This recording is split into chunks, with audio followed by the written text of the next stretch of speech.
All right.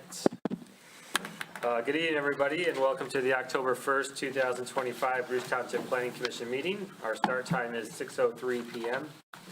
Dana, would you call the roll, please? Yes. Jay Benson. Here. Blaylock. Here. Hagelstein. Here. Kent. Here. Boyce. Here. Barnett. Here. Steve Vinson. Here. We have a quorum. So before we start the business part of our meeting, I would ask you to join us in the Pledge of Allegiance. I pledge allegiance to the flag of the United States of America and to the republic for which it stands, one nation, under God, indivisible, with liberty and justice for all.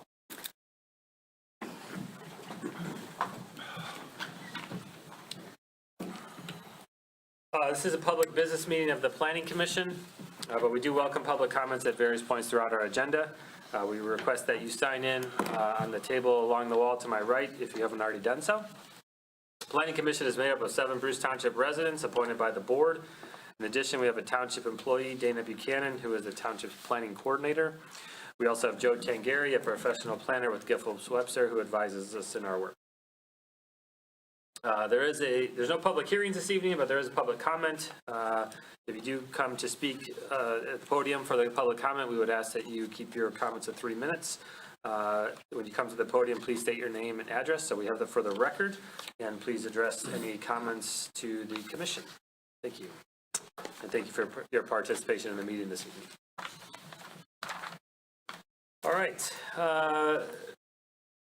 Next up on the agenda is the approval of the minutes from the September 3rd meeting. And I found 2 missing periods. You did? Yeah, when we were going back and forth, I'm assuming. On page 6, at the end of the first paragraph there. Ah, I see. Yep, and on page 8, at the end of the sentence at the very bottom.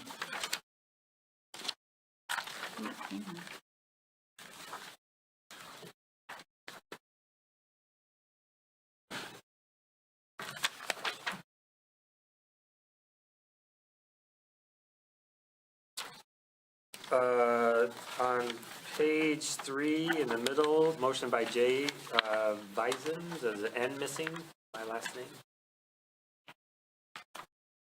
Oh, yeah.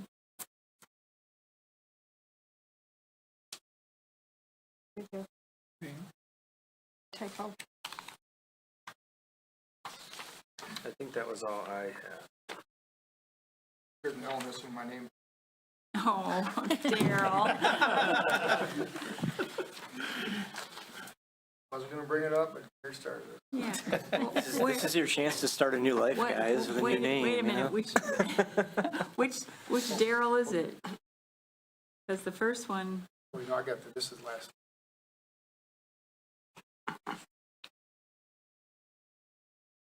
I think we correct. This was Yeah, this is my. Good? Okay. On the Daryl? I'm waiting. No, I just have a question. It's not really related to the minutes, but it is related to one of the motions. I'm just kind of reading back through all of this. Dana, you might know, the updated conditions that the newbies gave, did they Yes. like retype that out and submit them all? They did. Because I just wanted to make sure, because my understanding was that their hours of operation would be 11 to 6, but they could extend their hours during those 3 times of the year, and they wouldn't operate between 9 p.m. and 9 a.m. But in translation, did they somehow lose the actual business hours that was stated in the initial? I think it converted to just the hours and wouldn't operate. Really? I thought it was both. I think it was both too. Oh, was it? Was supposed to be both. And I Okay. just wanted, Okay. it's not entirely clear, so I just was wondering if what they submitted did show. I have it here, actually, so I can look at it. Okay. From the you do board have it there? meeting. Because I think you brought that up at the board meeting. That Right. would be both. It does have both, yes. It Okay, says just wanted- 11 a.m. to 6 p.m. and then 9 to 9 is the prohibited. Okay. I had to go home and relook at that too, because I thought, wow, 9 o'clock every night? Yeah. All right. Anything else on the minutes from the September meeting? If not, is there a motion to approve as amended? I'll make the motion. Motion by Commissioner Barnett. Is there a second? Support. Second by Commissioner D. Vincent. All in favor to approve the amended minutes, say aye. Aye. Any opposed, nay? Motion carries. That brings us to the approval of the agenda for this evening. Any changes, commissioners, to the agenda? Hearing none, I make a motion to approve the agenda. Second. Seconded by Commissioner Hagelstein. All in favor, say aye. Aye. Aye. Any opposed, nay? All right.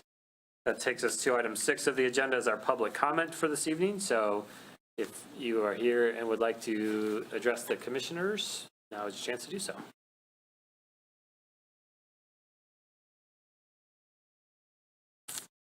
All right, seeing nobody coming to the podium, we will move on from the public comment. There are no public hearings. There are no reviews and no communications. So that takes us to item 10, which is our unfinished business. So we had a number of things that we discussed in the September meeting. We'll start off the discussions on the lot depth. So commissioners, you do have a memo in your packet that Joe put together. Joe, could you maybe give us a run through of what you're proposing here?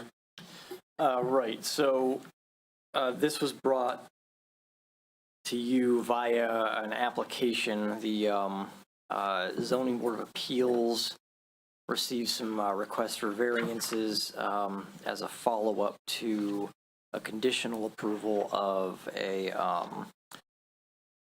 site condominium subdivision over between Mellon and Van Dyke.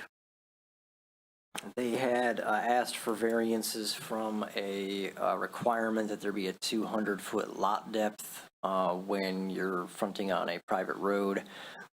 And then also we were looking at the actual requirement for a private road within, or requirement, or rather prohibition on private roads within subdivisions within a certain part of the township.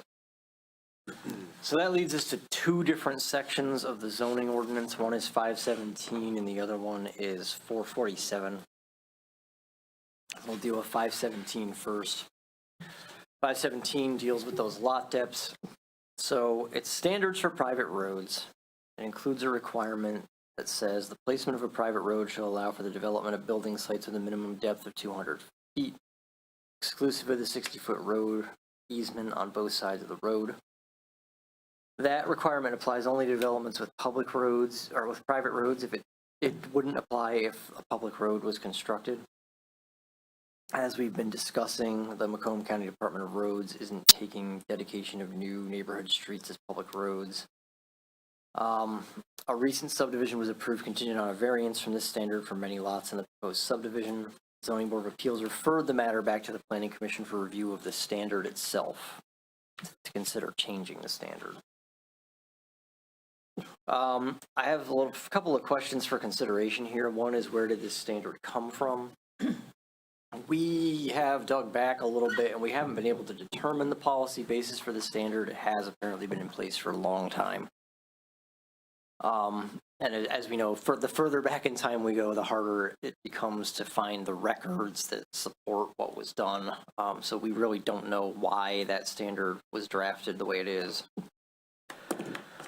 And why is there a difference between how our ordinance treats a development with a private road versus a public road with respect to lot depth? Should there be a difference? So, does keeping this distinction accomplish anything substantive? Is there a reason the two situations should be treated differently? What's the practical effect when you walk through or build a home in the subdivision? Generally speaking, you won't know the difference when you're walking through a subdivision that has a private road versus a subdivision that has a public road, because the private road is required elsewhere in our ordinance to be built to the county standards for a public road. It's going to have the same width, it's going to have the same pavement, it's going to have the same substrate under the pavement, same curbing. Everything is going to be the same as far as the road is concerned. So essentially, you're walking through a subdivision and you don't know whether or not it has a public or private road in it because you can't tell from looking at it. So when you're standing there, I guess the question becomes is, would this need the 200-foot lot depth?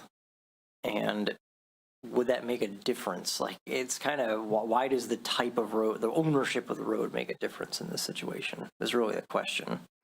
I don't really think it does, because from an actual physical standpoint, there isn't a difference between those two roads.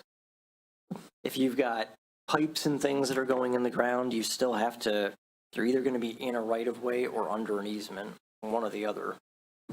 So there's really not even a difference there. Again, we're not really sure where the standard came from, but it seems to be treating two situations that are physically the same differently because of the ownership of the road.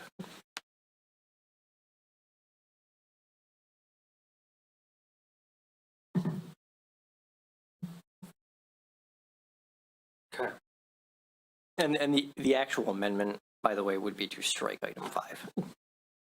There's nothing else. Just remove it completely. Yeah, there's nothing else in item 5 that has any other regulatory effect. So in the end, this would allow for private roads to houses to be built 15 feet closer to the road. We mentioned that, discussed it last time. No, you still have to have a 60-foot. Yeah, in this case, they're requesting a variance from the width of the road easement as well. But the default width of a road easement is still going to be 60 feet. So it's not actually getting anything closer by right. Currently from the right-of-way line, not the road center. Yeah, the setback is from the front lot line. I believe we discussed that. I had a misunderstanding. I thought it would allow them to build the house 30 feet closer, and you said 15. Yeah, because they were seeking a 30-foot easement, correct? Exactly, they were seeking a 30-foot rather easement than instead of a 60-foot easement, so. Yeah, so that there wouldn't be the extra side. Okay, so are we discussing right-of-way, or are we discussing easement? They're functionally the same in this case, because the road easement takes the place of a right-of-way, essentially. So am I correct in understanding if we did make the modification for private roads, it would allow them to build the house closer to the road by 15 feet? No, they would have to actually seek a reduction in the width of the easement. Yeah, so I think maybe we're conjoining these things together, like the request that brought this back versus just evaluating this ordinance language. So I think if we're just looking at this ordinance language, the easement is still 60. Right. They can request the 30-foot easement separately, which Or in this case, 40 or whatever they needed, yeah. a lesser amount than the 60, but it can't be less than 30. Yes, because, yeah, the road has to be 28. So I think if we're talking about the scenario that drove this, yes, I think it would have resulted in a 50-foot less Yeah, depth of the house from the road. But I just to be careful, like the ordinance still says it's 60. The easement variation is a separate component of it. So by the standard, that wouldn't, saying that means it wouldn't automatically make every house 15 feet closer. Okay. right. They could seek that variance, but any change we do here wouldn't automatic. Okay, so for that variance, they still need to come back into the ZBA and obtain approval for that? They've got a couple things hanging out with the ZBA, yeah. Okay, all right. I'm satisfied, thank you. Joe, can you remind me, what's the minimum lot width for something on a public road? So if this is 200 feet on a private road, what is it on a public road? There isn't a minimum depth. Oh, there's not. Yeah, there's no minimum depth if you have a public road. Okay, which is why the easement becomes the main criteria. Right. Okay. Yeah, so if you're doing a public road, the depth of the lot can be anything as long as it meets the width and size requirements. So you could have very wide lots that are very shallow. Can't do that with a private.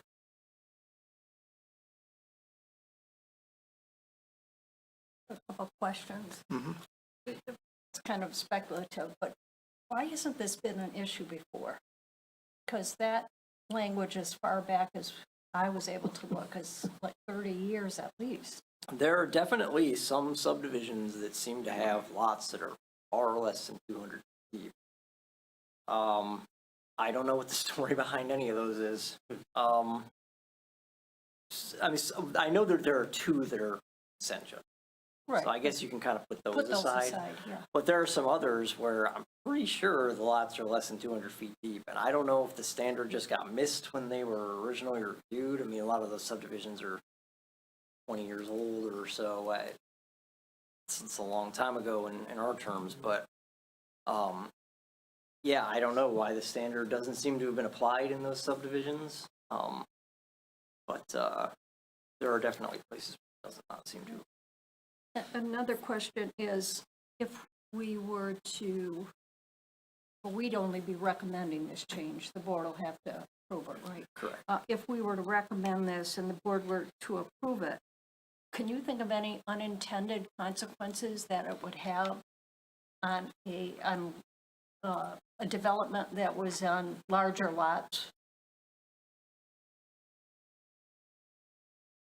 I mean, really, the main thing that you'd be able to do is make your lots wider and shallow. But the thing about that is, if you have, it really depends on the overall shape of your property. Because if you widen your lots out and they're thin, you're going to get fewer lots along any given length of road. So you'd have to have a situation where you're able to go like around the backside and put also some more wide and thin lots along that or something like that. It does give you a little bit more versatility in terms of how you shape it. But that's really it. Is you might wind up with wider lots that are shallower. But only wider in the sense that, as it would pertain to a private road, no wider than someone could do on a public road. Well, yeah, exactly. Right. If you had the same piece of property, you'd probably design them the same way. Yeah, okay. And then the last question I had is, I think when I was reading this at some point, that this standard, I believe, the private road, that applies to single-family residential, correct? That's correct. If we're making any changes, is there a reason? I mean, what's the rationale for not including, for instance, multifamily? Is it because they're Multifamily is more likely to be accessed by a driveway rather than an actual. Typically, you lay out your buildings in a multifamily complex, and there's an access drive that goes through there, and it's got parking off of it. So I don't know that a lot of situations where multifamily is. Those 156 Gates, that has a road, Yes. doesn't it? Quinburg has, and I'm thinking, I know that Picker Meadows Road, I mean, they're a little bit different structure, because standalones, yeah, we all have. Function. So, But this standard doesn't apply in, yeah, because they're not split up into individual lots. That is correct. yeah. Yeah, so there, I don't know that it makes much of a Is it because perhaps the other parameters within the, like the setbacks and all that stuff that would apply to one of the RM developments? Yeah, well, the RM standards would certainly apply to, like, the setbacks and things would certainly apply to any development in that district. The other one that will, when 156 Westgate's same as Deer Park, apply there too. It didn't come up, so I'm assuming that it was a non-issue from a development standpoint when we did the preliminary site plan. But you're not splitting up those developments into individual lots for every unit. So the way this standard applies is talking about an individual lot has to be 200 feet deep from the road. Okay. So it wouldn't really apply in a multifamily situation right now as it is. Okay. Joe, I think we talked a little bit last time, like if we were to consider removing this language, would it make sense to only remove it from certain districts like R1B or R1C or something? Like, would there be a reason to keep it in like an RS or something like that? Or is it, I mean, there's, again, you're still being defined by the parcel size requirements. Exactly. So I don't know, it would make sense to have a 5-acre parcel that was less than 200 feet deep. Right, it would be kind of long and strung out, and you could only put one house on Yeah. it, so you wouldn't really be doing yourself a whole lot of favors. Yeah, I don't know that there's a reason not to just do it as a blanket, and because, like you just said, RS has very large minimum lot size, and I suppose you could have a situation where there is a very, very shallow lot, but it's pretty unlikely to come up.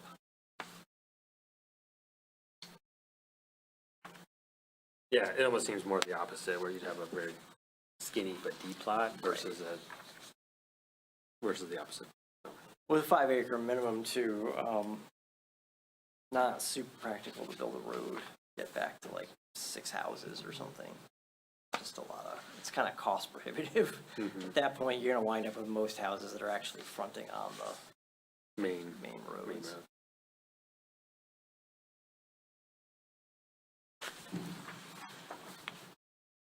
Okay. Any other questions or discussion from the commissioners? We can move on to 447 then. So a quick question on that, would you recommend that if we were to make motions on these, we would make them combined? Yeah, you could set a Okay. hearing in one motion for Okay. both, yeah. All right, let's move on to the next one then. Or if you wanted to just set it on one, we could also do that and handle it after we get through the memo. Okay. So section 447 governs condominium subdivisions, and it reads,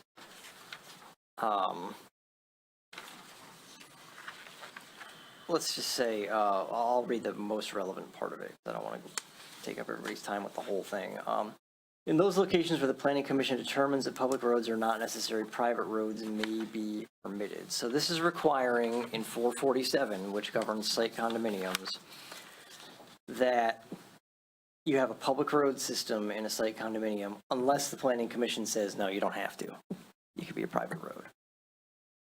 But when we go to 517C1, it says a private road may be permitted to serve parcels within single-family residential districts. Within a residential zoning districts, such road shall not be located in any area served by public sewer and or water facilities, or to be served in the foreseeable future, or in any area of the township having poorly drained soil conditions or where adequate storm drainage is not available as determined by the township engineer.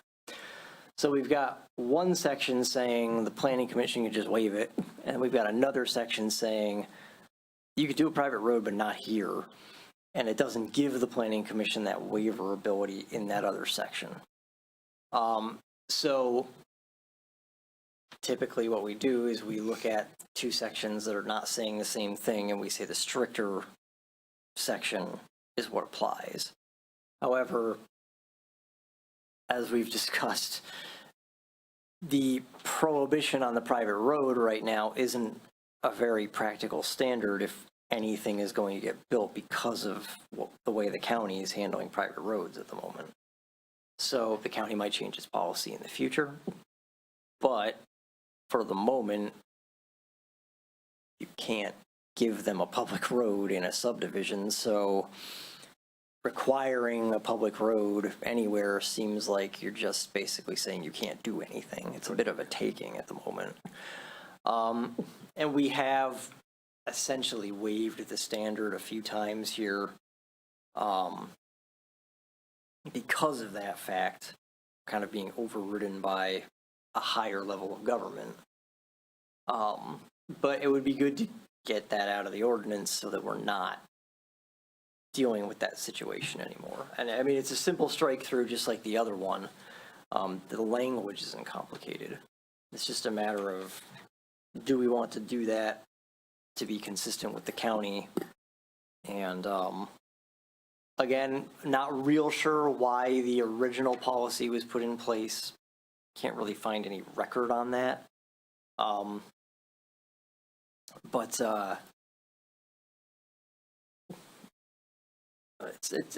it's not a practical standard at the moment.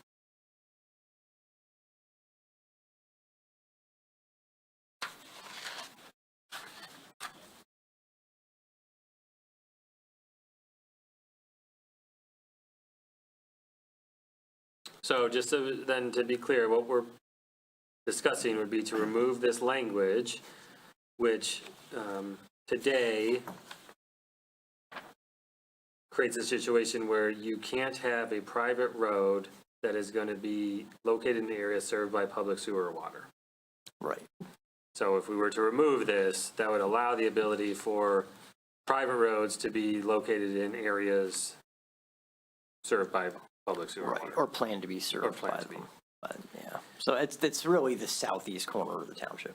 That's the area that we're talking about. And kind of to Anne Marie's similar question on the past, or on the previous thing,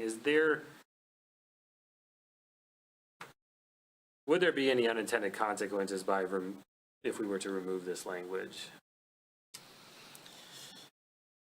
I don't really think so, because the easement agreements that you put in for the pipes and things cover maintenance and access. That's really the only thing that's like a big deal, is that you've got to be able to get to your pipes. But unless you are really incompetent about writing your easement or something, you're going to be able to do that. You would have to write an easement that doesn't give you access to the thing that you're writing the easement to get access for. And then that would have to be recorded, and it just seems like it's a very remote possibility.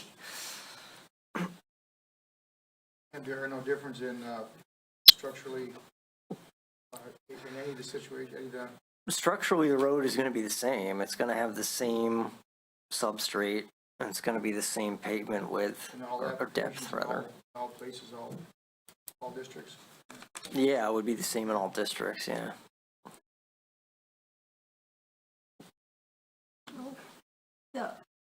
The change we're talking about to the private road provision, that's pretty straightforward. For the lot depth requirement, are you suggesting we need to add in a sentence that says the ZBA or we can waive the 60 feet? No, I think that should still be a variance process.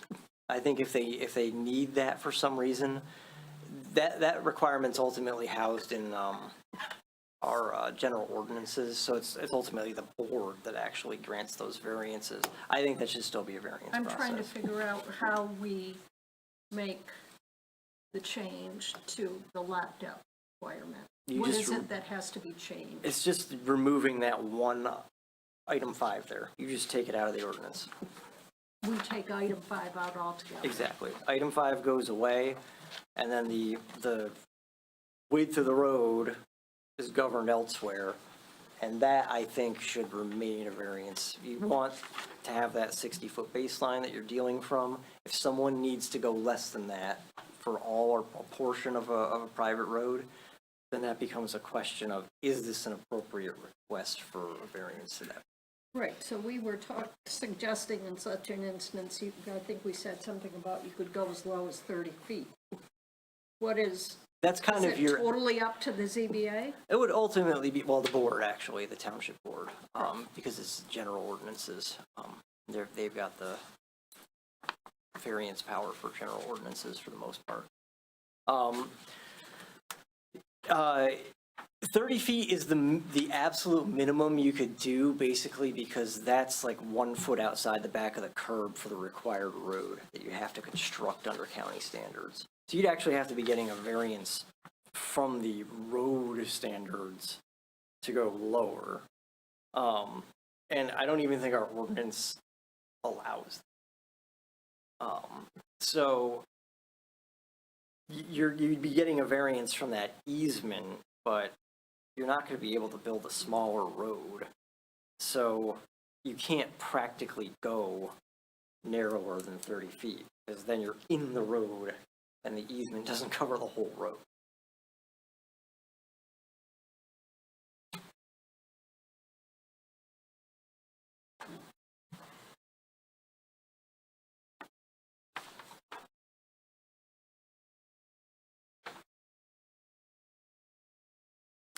Someone is allowed to put a private road in an area served by sewer and water. Are they entitled to those services?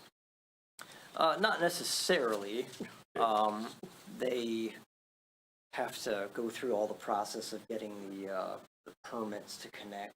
So And the then, township still has the ability to manage that, because at some point, obviously, we're going to Exactly. outstrip our sewer capacity. there's not only a local permitting process you have to go through, there's actually a state permitting process that you have to go through as well. Yeah, someone could still propose wells and septic, or well and sewer, or sewer and water service.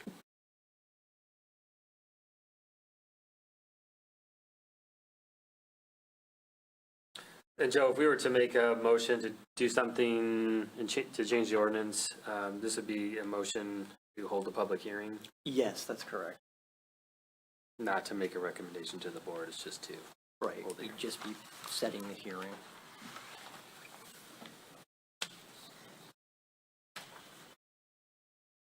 All right, any other comments or discussion items on the lot depth item?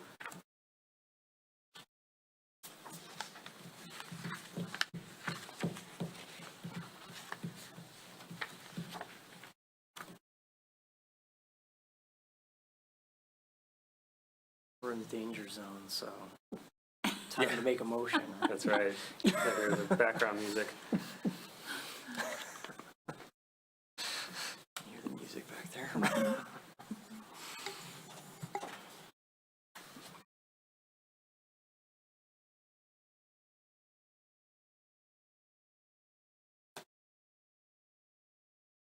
Anyone like to take a stab at a motion?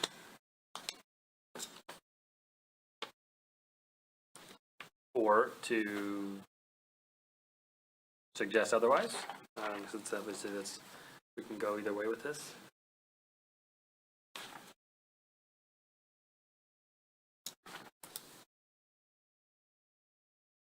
I'll try. Okay, I'm gonna need help, I'm sure. Like to make a motion to set public hearing with regard to 2 provisions of our zoning ordinance. The first being section 161-517. It has to do with a lot depth requirement. And do I have to say what we're looking at doing, Joe? What I would say is you can set the hearing, excuse me, cite the 2 subsection numbers.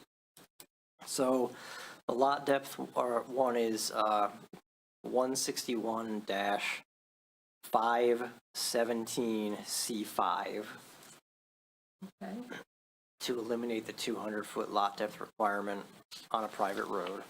Okay, let me catch up to that. So the first part of the motion is to set a public hearing with respect to section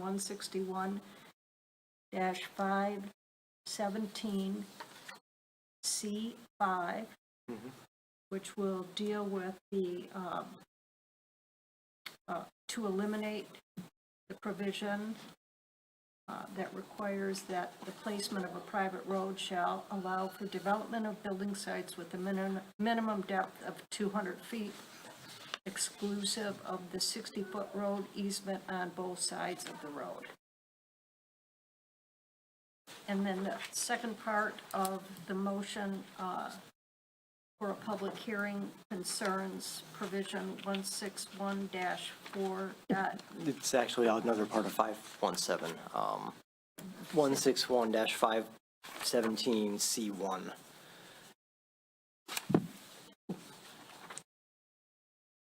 .447 is in there for informationally. Oh, okay, C1, and that relates to striking the language in item 1 that talks about within residential zoning districts that roads not be located in any area served by public sewer and or water facilities, or to be served in the foreseeable future, or in any area of the township having poorly drained conditions, or where adequate stormwater drainage is not available as determined by the township engineer.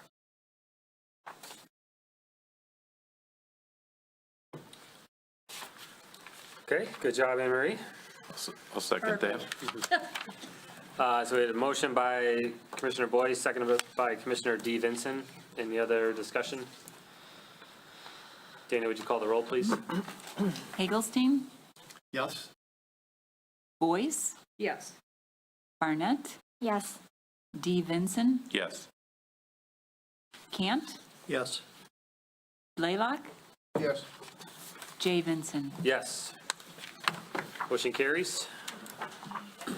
So that would be a public hearing at the November meeting, is that Yes, correct? Okay. yeah. All right. That takes us through 10A. Item 10B is the continuation of our lighting discussion that we started last month.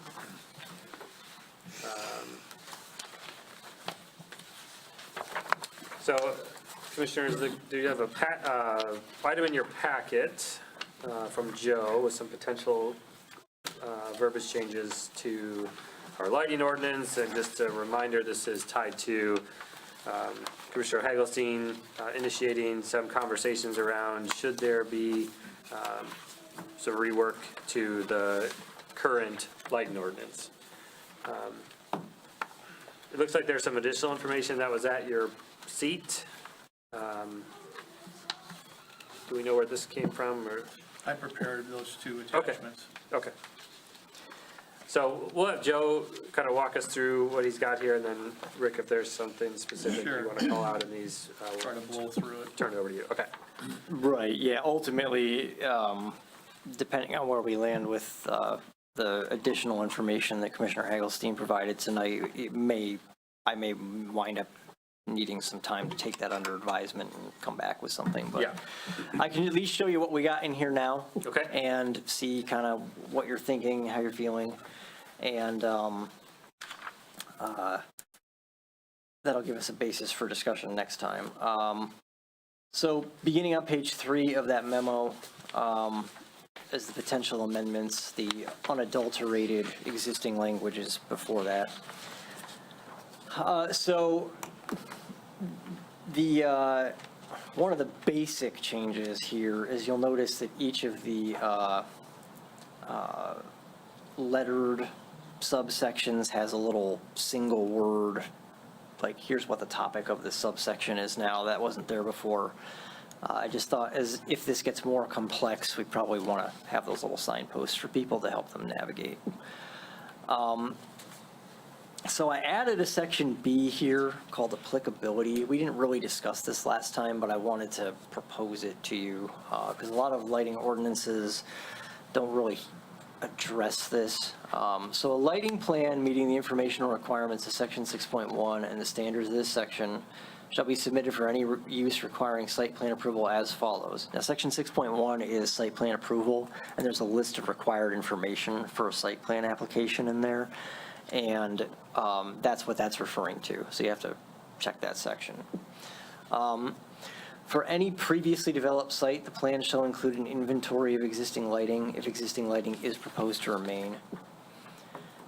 Where a site plan proposes a new use, a new building, or an addition or change of use leading to an increase of 50% or more in terms of additional dwelling units, total gross ground floor area of an entire building, indoor seating capacity or parking spaces, all outdoor lighting on the site shall be brought into compliance with this chapter. So if you're doing a major overhaul to a site, you're adding a lot to it, you're changing things, you're bringing in a lot of new lighting, bring all the lighting into compliance at once, so you don't have a site that's like half new compliant lighting and half old compliant lighting. If you've got existing poles, you can very often continue to use those poles and simply put a new compliant fixture on them. Where a site plan proposes to increase the number of dwelling units, total gross floor area of wait, I just read that. By less than 50%. Yeah, this one was a little different. If it's less than 50%, only new or modified outdoor lighting is required to be compliant with the chapter. So if you're just doing a small addition, you can put in new lighting without revisiting all your other lighting. Any new outdoor lighting installed on a building or lot not undergoing site plan review has to meet the requirements of the chapter with regard to shielding or lamp type. So if you're just refreshing the lighting on your site, but you're not doing anything else, you've got to be compliant. You're not going to come in for a site plan approval for that because you're just doing lighting, you're not doing anything else. But your new lighting has to be compliant. And then if no changes to lighting on the site are proposed, you don't have to do a photometric plan and inventory. If you're not changing anything, we're going to allow the nonconformity to continue like we normally would. So I like having this in here because it's clarifying. We can discuss 50%, whether or not that's the right number, of course. But it kind of removes some of the ambiguity. When do I have to update my lighting? When do I have to actually provide you with these items? Well, if you're doing more than 50%, yes. If you're doing less than 50%, no. And that kind of clarity is something that I think will just help us moving forward as we review site plans in the future. You know, if there's a major change to a shopping center or something and we're looking at it, we don't have any question about, well, did they have to give us a lighting plan? Yeah, they had to give us a lighting plan. They're doing more than 50%. Thoughts, I guess?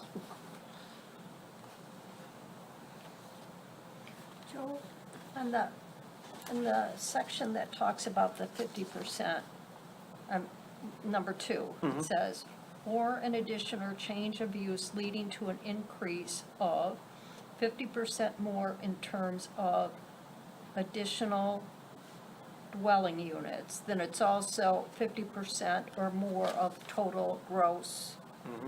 So it's, the 50% is applying to all those. It would apply to any of those, Okay. yeah. So if you're expanding your parking, you're not touching your building, but you're expanding your parking lot by 50%, you're over the threshold. We need a lighting plan, and all the lighting on the site has to come into compliance.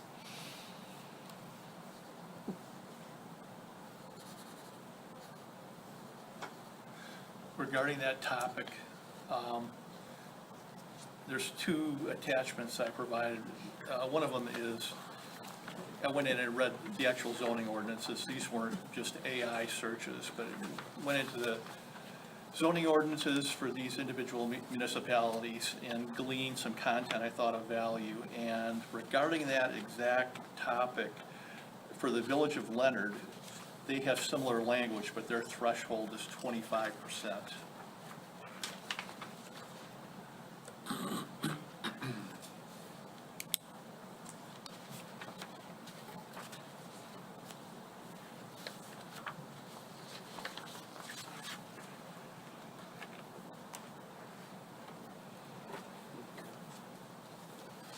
So it's a new topic for us, but on the other hand, they already have it in place. Did they go from nothing to 25%? I don't know what they started Most with, but I was likely. surprised to see that their lighting ordinance was as comprehensive as what it is. And Joe, you said a lot of communities don't have anything like this. Most don't. Most don't have like a, when does this actually have to be done? You know, But this is something you encourage them to incorporate if they're looking at. yeah, their ordinance. definitely. I've done a bunch of like full rewrites of zoning ordinances over the last several years, and we always put something like this in there. Okay. Yeah, I think my personal opinion makes sense if there's, again, we want to talk about the percentages, but if the standard has evolved since maybe when initial development was done, if they're making major modifications, it does, I think, make sense to create that opportunity to bring the whole thing into compliance.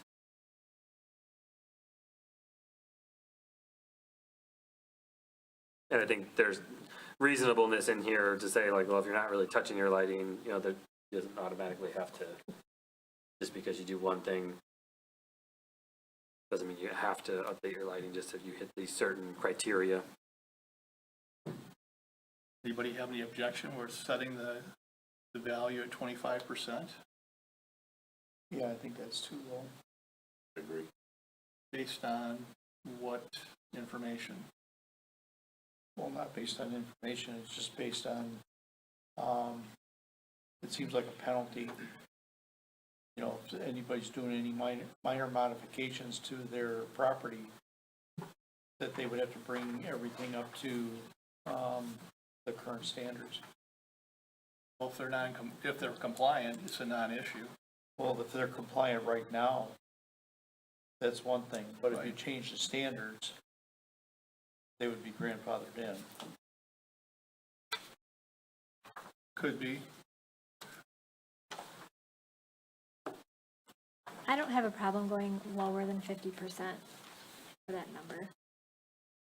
I mean, ultimately, we want people to comply, and it just motivates them to do that at that. I think 50 is too high. What about if we just pick 30?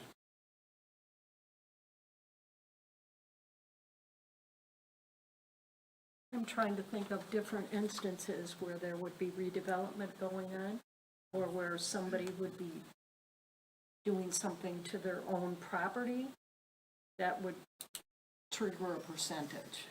And the easy one is, I don't know, they're reorienting a shopping center or something. And then, you know, that would trigger, but I'm trying to, when would this come up? So I think, like, dwelling units, whether that's the apartment development that's going in at 33 in McKay, I think, what, 150 units or something? 170 units. I think if they, let's say they had the ability to add more, that hit whatever threshold we picked, then that would comply, or that would hit this ordinance. Or any of these industrial buildings that we've approved, if they did an addition to make them bigger, assuming they, like, some of them have storage space out back, right? Right. So if someone said, well, hey, my business is expanded, I need to add more warehouse space. If they add a square footage amount that ticks them into whatever this threshold is, now they're on the hook to do that. Let's say you have a 10,000 square foot building and you add 5,000 square feet to it. The way it's currently written, you'd be bringing all your lighting up to. So in a single-family situation, you'd essentially be looking at making a really massive addition to your house.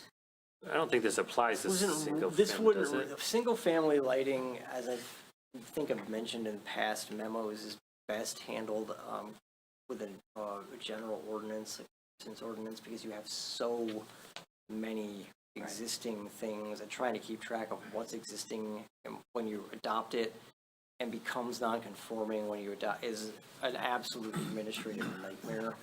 So I think that really has to be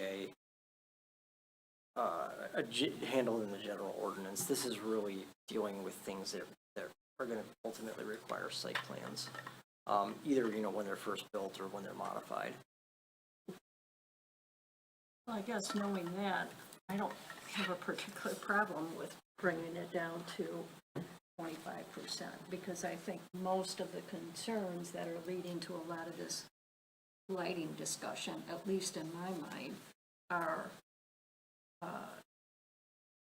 number one is, we just got a very clear signal, direction, if you want to call it, from our survey, which had nothing to do with the lighting ordinance. They want to keep the township rural. And to me, maybe I'm stepping too far, but I translate that into things like their expectation is we need to be particularly cognizant of things like lighting, noise, smells, things that could be a problem, since most people said, we don't want any more of this. Not finite like that, but Sure. we're kind of fine with it. So I don't object to the 25. I think it's the right number. I don't know that we have to make it. Now, we should be giving Joe some direction to put in his memo, so Well, we do can, we want to see what else, or are we going to, do you want us to do this piece by piece? Piece by piece is fine, but if you're more comfortable going through the whole thing and then making some decisions after we've gotten through it, that's also fine. You have a little bit more of a 30,000-foot view if we go through the whole thing and then kind of decide, okay, this number should be this. There's just a couple other things to talk about anyway, Okay. so I guess we could do that. One, there's a sentence in there, lighting shall utilize high-pressure sodium bulbs, which I don't really think we should be requiring that anymore, so that's been struck. I did add a little, the following types of lighting are prohibited: lighting that could be confused for a traffic control device, and searchlights, beacons, and other laser source light fixtures. Pretty standard prohibitions. The traffic control device one I think is pretty obvious. You don't want someone getting confused by lighting on private property and as to how it affects how they function on the road. And then lasers have, if they're being shined into the air, they actually have some serious dangerous effects for planes going overhead. But searchlights and beacons also are just pretty obviously in opposition to what the township is generally trying to achieve here with its lighting ordinance. And of course, that would not apply to emergency services. They do what they need to do. I just added a clarifier there where it says a ground level illumination plan and foot candle is also called a photometric plan. I think the average person does not know the term photometric plan, but in the lighting industry, photometric plan is a term that's used every day. So have both terms in there. One is explanatory and one is the technical term. I did put a little waiver for the uniformity requirements in there to deal with the type of situation that we had a couple months ago. If you're going to put in less lighting by us giving you a waiver from the uniformity requirements, then by all means, let's give you a waiver from the uniformity requirements. I've got a question regarding that section. Did we see any value in revising that slightly, may selectively waive the uniformity requirements? Because using that example for Bruce Technology Drive, it was for that 4 light posts they're trying to get a waiver on. And I just want to make sure that there's not confusion that if we issue a waiver that we're waiving all the uniformity requirements for the complex. In this case, we should only be waiving it for that 1 pole. Or really, it's that area of the site, right? The maneuvering area that's not a public parking spot, parking lot Right, or something. it's in the back of the building and there's no public pedestrian traffic rather, but I just want to make sure it's not just some confusion that, if we do a waiver, that the applicant automatically assumes that they don't have to meet the 4-to-1 ratio for the whole complex. Gotcha. Yeah, that's So selectively, I mean, if nobody has any objection, I recommend that we include that word. Is that the right word, Joe? I think that's probably, Okay. yeah, I think that works. And the other thing that was added here, outside of operating hours, lighting for non-residential establishments shall automatically dim or be turned off. Motion sensors may be installed to turn lighting on or up to regular levels when activity occurs on the property. So that's really, you know, for security purposes, you want the lighting to come on when there's something happening there. Generally speaking, you want it to be low light or turned off if there's nothing happening. And there's a decent body of research that shows that lighting that's more active is better for security than lighting that's constantly on all the time. So I think it's a reasonable requirement. I think it's pretty easy to do with most modern lighting fixtures. They all come programmable. So that's something that I would recommend putting in there. That gets the overall light level down, but also makes provision for security. I have a question regarding another section, section C1, where it says all outdoor lighting to light a specific site shall be shielded downward or below a horizontal maximum of 85 degrees. Am I interpreting that right, Joe, that on each side it's only a 5 degrees worth of shielding horizontally?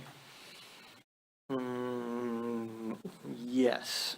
Yeah. Because I'm seeing in some of the other data I pulled up that they're using values around 60% for shielding.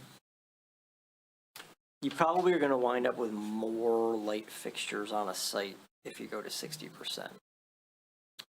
It's one thing to consider. You'll probably wind up with quite a few more fixtures. So, is there anything, other topics, Joe, you want to get on? Joe, is this 14, the automatically dim motion sensors, is that a common? Yeah, ordinance? it's being added to more ordinances. It never used to be in ordinances because like a sodium fixture or a mercury vapor fixture, those were pretty hard to dim. And you didn't have systems that automated it. You had to be there to actually move a rheostat or something, but that's just not the case anymore. You can just program your lights when you put them up and have them go down and up. And motion sensors, I mean, you can get a motion sensor for very little money and add it to your pole, and it'll automatically turn the light back on. It's pretty simple now, so I think it's something that you can put in an ordinance that you couldn't before. It was just simply not practical as a standard. You know, before the switch from incandescents to LED was forced by the federal government, whenever that was now, 2009 or 8, or it might even be before that. The switch to LEDs has made a lot of things possible that weren't possible before. I guess I don't know, the idea of a entire area being completely dark, I guess I just wonder, like, is that a good thing? Like, is it good to require that all the lights are off if nobody is there? Or is it reasonable to say, like, some portion of them can be? For industrial and commercial properties is all we're really talking about, right? Essentially. Mostly, yeah. I mean, it would apply, I guess, to places of worship and offices too, but. Well, like signs for advertisement, signs that are better lit. You wouldn't have to turn your sign lighting off. No, that's regulated separately under signs. But if they had a light towards a sign, that would be generated. If that's how your sign is lit, it's covered under illumination under the sign That regulations. still falls in this, okay. Yeah, so I would not consider that to be part of this lighting, no. Brief comment about signage. Everything's going to LED now, and I was in communication months ago with their planning director, because she was passionate about redoing the signing ordinance, and so I'm sorry, Washington Township. And so I talked with a sign company, a pretty big outfit in Pontiac, and they told me that the sign intensity level done correctly is programmable, and it should be a percentage reduction based on the ambient lighting level. So it varies. And in virtually all the new lighting allows that. And also, most of it allows remote programmability, it's internet connectivity, so they can, township calls them, you need an adjustment, they can do it, or the township can do it themselves. So anyway, just try to throw that in. That's typically what, when we address digital signs now, you typically have a daytime brightness, and that's a lot brighter because you're competing with daylight. But then when the light goes down, you peg it to ambient light. Well, we're on this topic, the Romeo High, or not, former high school, now the middle school, their light, their signage is very, very bright, especially when they got the white background, so. Yeah, our sign ordinance actually right now says sign brightness shall automatically dim to match ambient light levels. In no case shall a sign exceed 0.3 foot candles above ambient light levels as measured from the nearest property line. That was put in there when we did that like maybe 5 years ago. Okay. Thank you. Okay. There's a couple questions at the end of this memo too. I know that there was some controversy about the dark sky friendly and the color temperature question, so I put some language at the end rather than inserting it so that you can kick it around. And I don't know if you want to get into that tonight or if you'd like me to take a look through Rick's stuff and come back and then make a decision on it next time. I'd like to do a little demonstration. I think that hopefully would clear things up for all of us. Oh yeah, and then I guess we should get some guidance on that percentage threshold. Okay. So when I shop for light bulbs, typically what I see on the shelf is daylight and soft white. And it's basically, those are the common hues. So these are 40 watt examples. So they're equivalent of 625 lumens, both of them. And the 1600 lumen value that Joe is suggesting allows for 2.5 times this level of intensity. This is 40 watts, so those would be the equivalent of a 100 watt incandescent bulb. So, I mean, that's not orange. That's, again, a soft light. Okay, this is a daylight bulb, also 40 watt.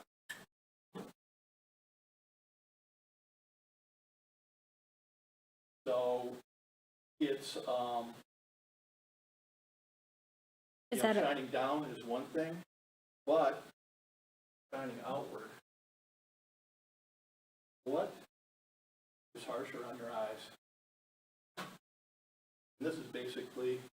Please don't stare directly.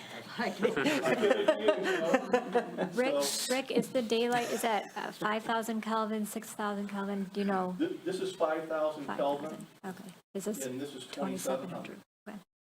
Okay. So, and that's, I've driven through the township and through many residences, and Can you the turn those vast majority. Can you turn them back, please? Sorry. Eyeballs get a little fried there, but the vast majority are using these bulbs.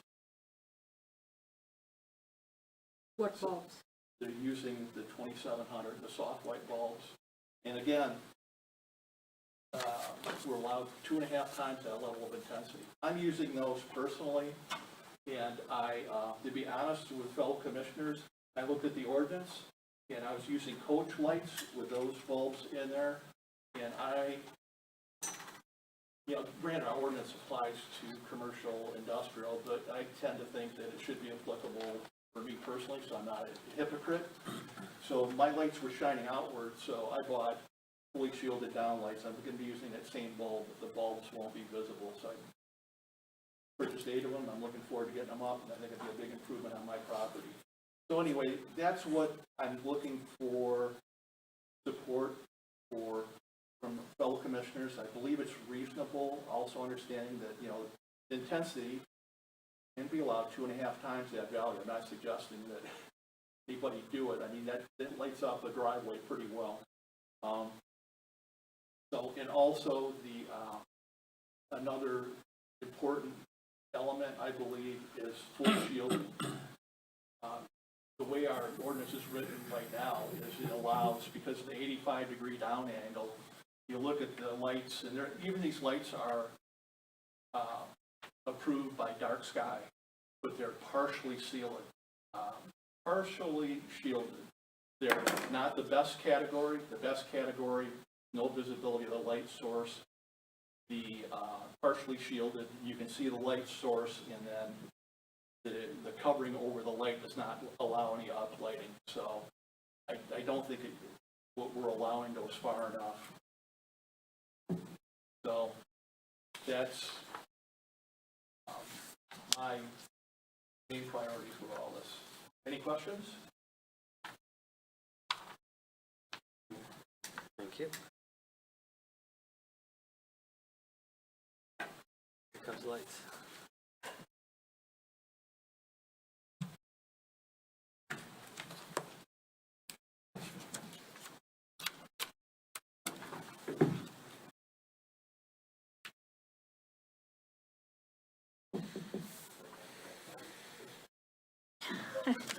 Suffering from flashbulb syndrome. So I don't have a problem with having a color temperature standard. I don't really think that you need a 5K or 6K light bulb at night. Just the color of it, it's like a spaceship. And there are repercussions for wildlife, and then obviously for people driving by and people that live in the area. So I do support putting some parameters around that.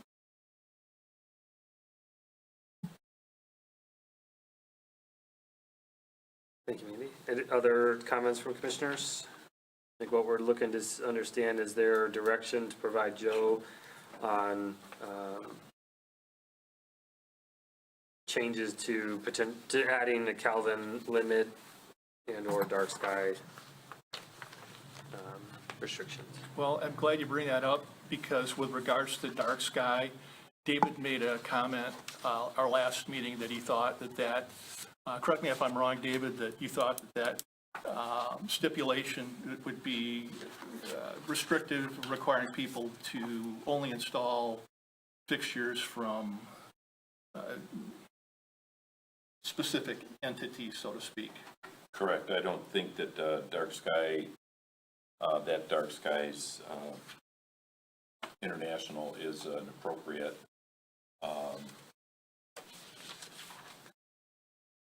place to establish standards for our township. Okay. Well, I agree with, I thought about your comment, and with respect to specifying fixtures, I agree with your comment that we shouldn't restrict to fixtures that are only dark sky approved. But if we were to take and put the Kelvin 2700 restriction and also require full cutoff fixtures, that allows any fixture that meets the requirement, but it eliminates viewability of the source of light. Yeah, I mean, from my perspective, I don't think that's either one of those standards are reasonable. I would probably be in alignment with something like a 4,000 Kelvin fixture limit, because this is also a matter of personal preference for the people that are building buildings and what they would like to see as far as security goes. A 3,500 Kelvin limit is essentially a 3,000 because 3,500 Kelvin fixtures are almost impossible to find. And I've looked for them. They're common in 4-foot and 8-foot tubes. They are not common in light fixtures at all. And I think we should have some flexibility with regard to the people that build buildings and want to light the buildings their way. I have a different preference in my lighting. I like the brighter light as opposed to the yellow light. I want to put out a candle, then I'll put out that for yellow light, but I don't like it for light. I've driven by your property, and to me, it looks like soft white, David. That's just because I have selected low wattage bulbs for outside around the barn. That's the only reason. The flagpole is lit with probably 5,000 Yeah, I would agree. lights. I would agree with that. That's what I chose, so that's what I want, and someone that's building a building may want that as well. So I did some research as well, and I looked at, and everybody can look this up for as far as lighting goes for our area. There's a chart where you can see, so basically the south end of Bruce Township is a 6.2 Bortle, I believe it's called, is the standard. The upper area is 5.3, which runs all the way north of 69. So, you know, trying to limit this is really going to have no impact in how widespread the light intensity already is. I mean, we're probably 10 or 15 miles north of 69. We're still running a 5. South end of Bruce is 6.2. The north end is 5.2. And I don't want you to think that I don't like the dark skies, okay? I was just up north. They're beautiful. Back in August at 1:30 in the morning, I got my grandkids up. We went late in the front yard to look at cotton. Okay, so it's not that I don't like the skies. I love the skies. But I just understand that if I want to see the ocean, I have to go see it. If I want to see the mountains, I have to go see it. And if I want dark skies, I have to find them where they are. And I don't think we're ever going to have dark skies here, ever.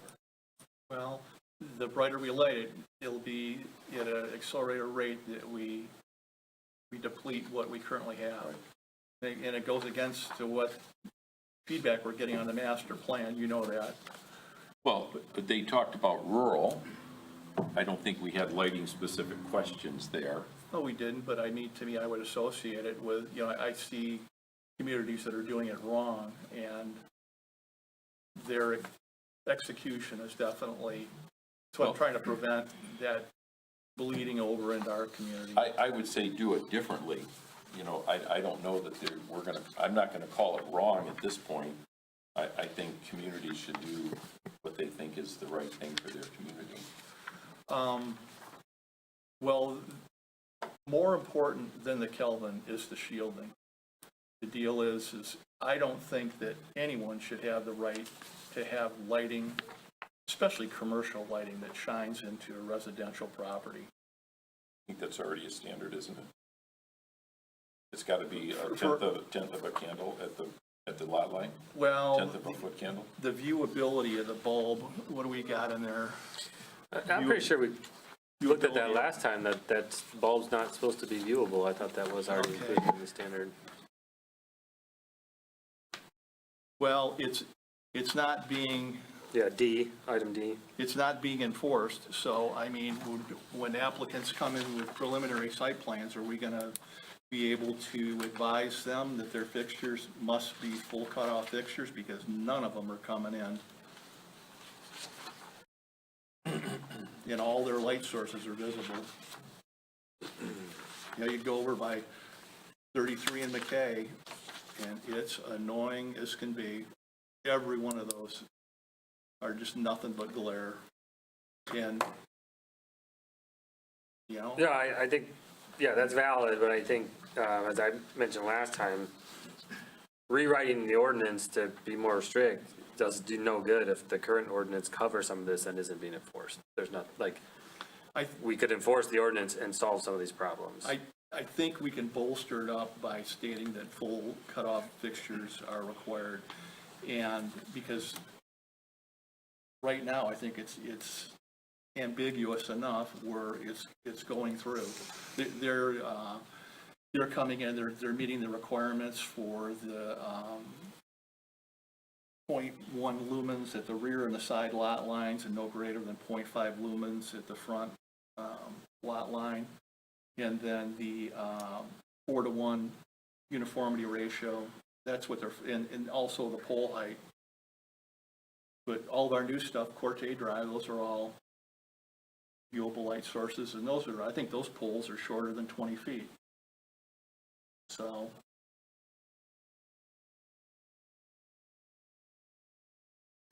You know, I like the, Kelvin 27 to 3000. I just think it's more pleasing to the eye, and also understanding that, we can go 2 times the level of that intensity. So, and the other bulb, that's labeled daylight for a reason, because it resembles more closely what daylight is. I don't think it's got a place for nighttime lighting.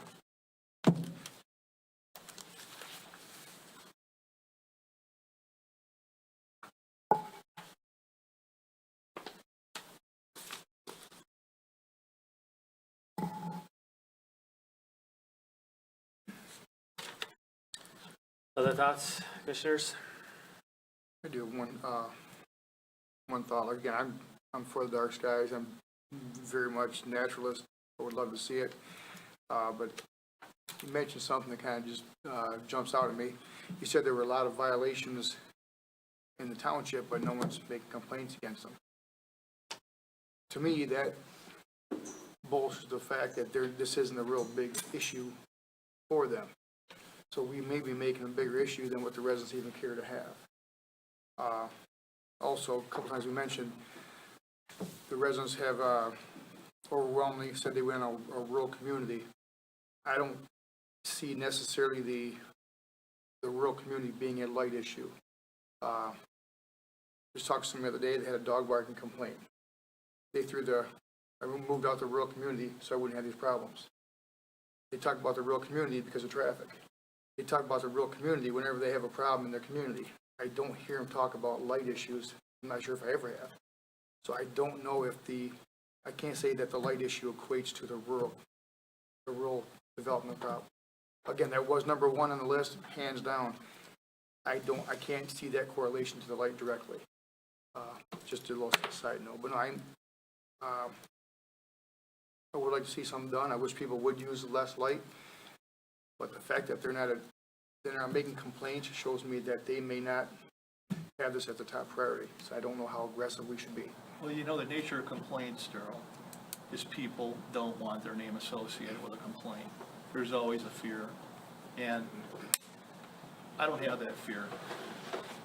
I don't go looking for trouble, but when it finds me and it's in violation of our ordinance, that's law, my first call is to the supervisor to see if he can handle it on a verbal, and if the other person doesn't rectify their non-compliance, then they get a signed complaint. I think the supervisor does get I'm sorry? The supervisor does get lighting complaints. I mean, he does get those. Just to throw that in, there's definitely. I'm just going by what you said. He said there are a lot of violations out there, but no one's calling in. That just shows me that this isn't necessarily a big thing for them. We don't know. I mean, we can't quantify it right now. I mean, you're saying Right. Mike's got multiple. Yeah, I have no idea, in a given week how many he might have, but I know that he's gone out on. Like I said, going back to the rural, I can't equate the rural directly to the lights. Just saying. It may be.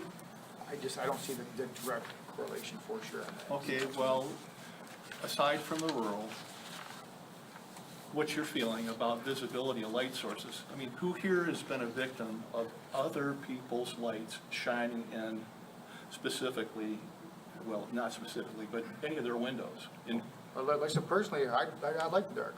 So I'm just not, but it's not my opinion. yeah, but It's I'm just what the asking, residents I'm want. asking a question. I know what I like. Who's been a victim? I have. Anybody else? Okay, so we got 3 out of 7.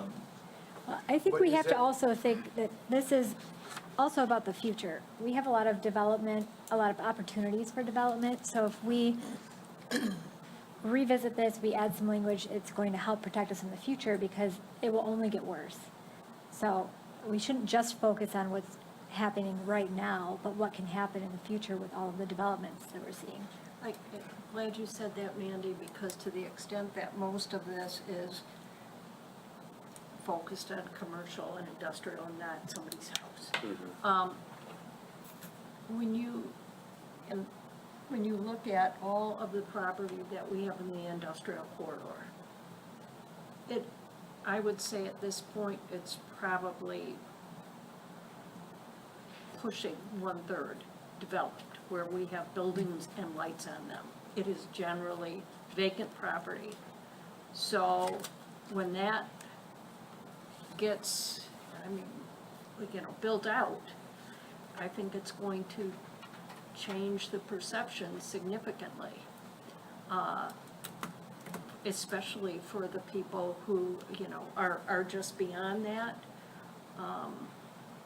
because there's going to be more lights. What I don't understand is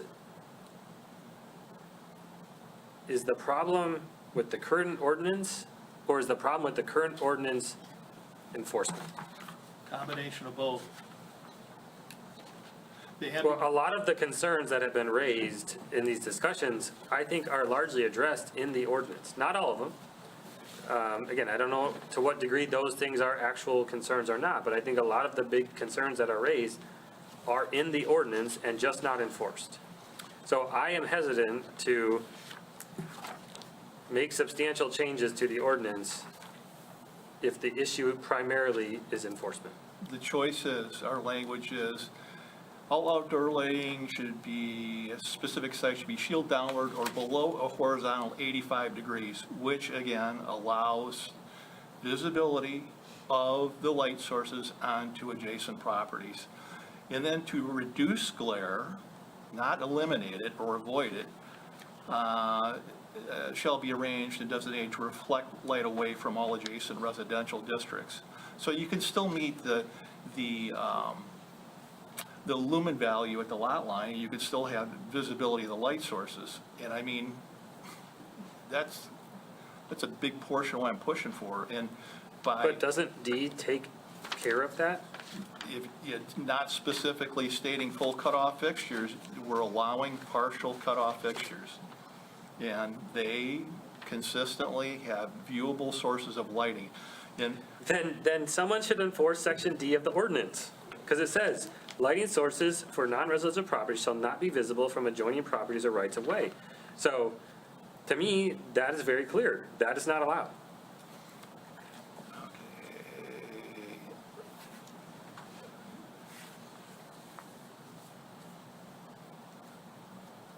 well, it doesn't say lighting sources, it says lighting used. No, item D says the lighting sources. Okay, all right, let me read it.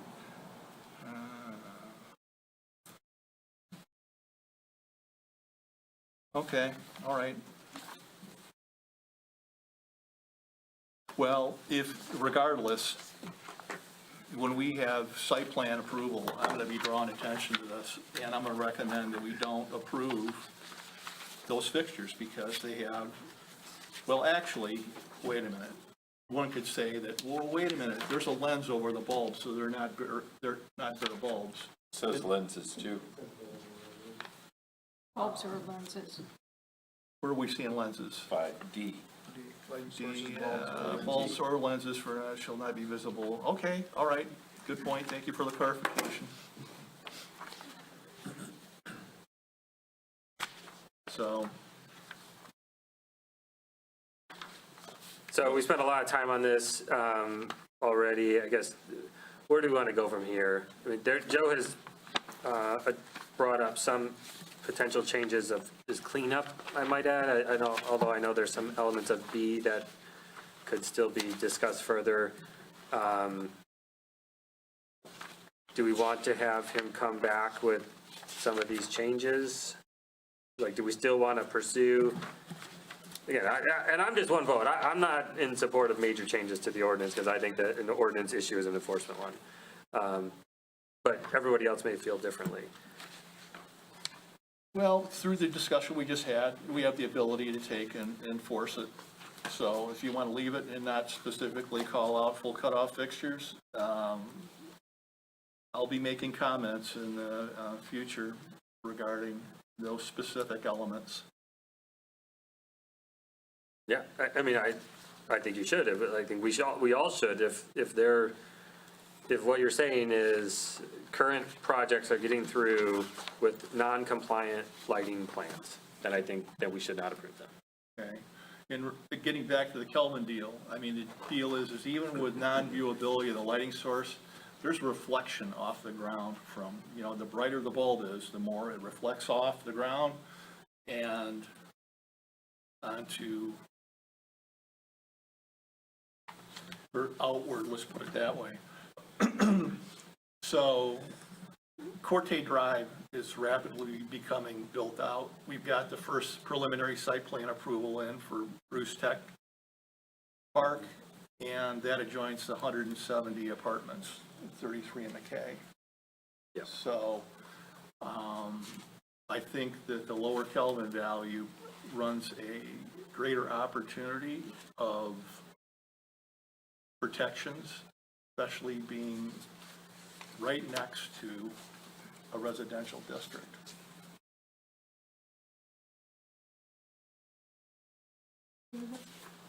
Question. Yeah, I don't know if I heard you right or not, but did you say that you would consider a Kelvin limit of 4,000. 4,000? Yeah, so I like all the language that Joe has added, all this blue language. I think the applicability, I like the headings there.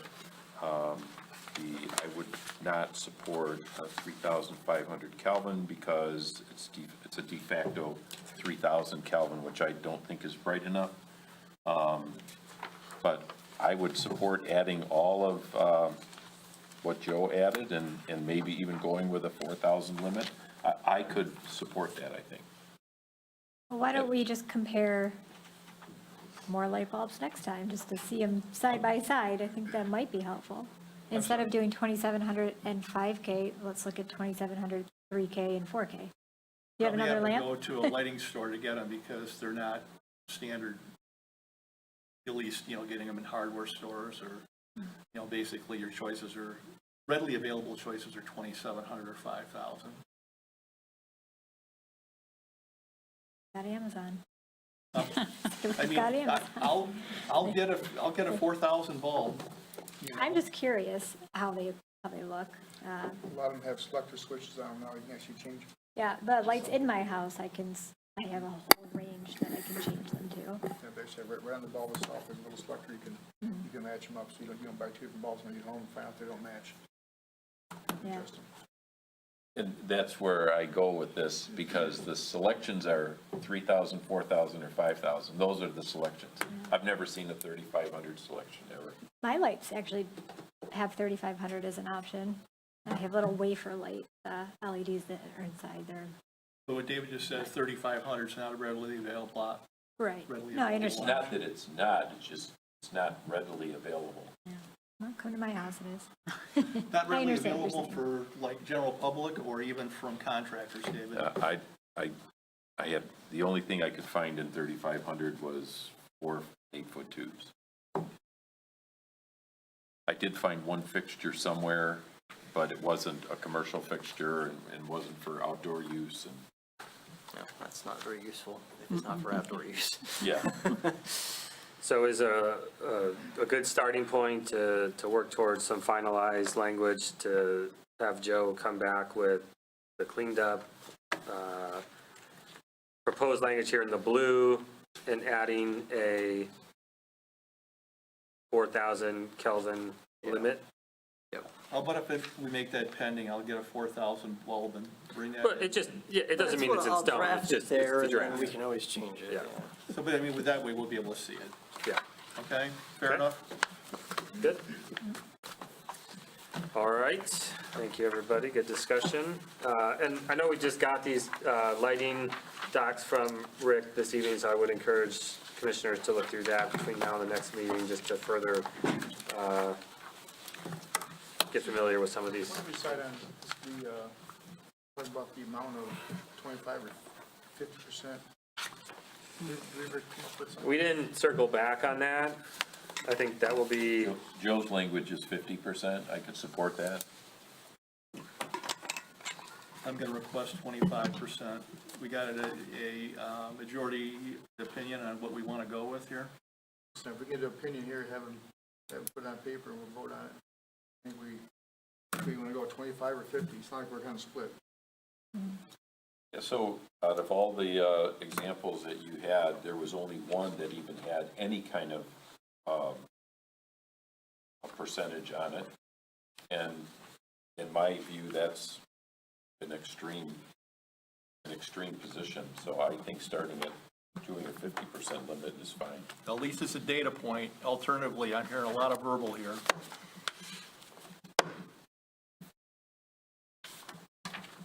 I can look for more examples. Joe, when you said that number, percentage is becoming more common in you and your, colleague, right, in new ordinances, are they using the 50% or something else? We originally, the first community we ever wrote that standard for was Rochester Hills, is using the 50%. East Bay Township is also using the 50% standard. Trying to remember if anybody we've given that standard has gone with something less. Forest, North Dakota went with 50%. Doesn't necessarily mean they're all right, but Yeah. I think everybody we've given it to has gone with 50%. Okay, that's helpful, thank you. I think as you move north or further north, and like Leonard is a far less developed community than what we are, and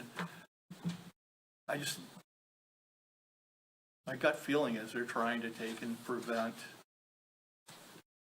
some of the bad examples that they've seen southward.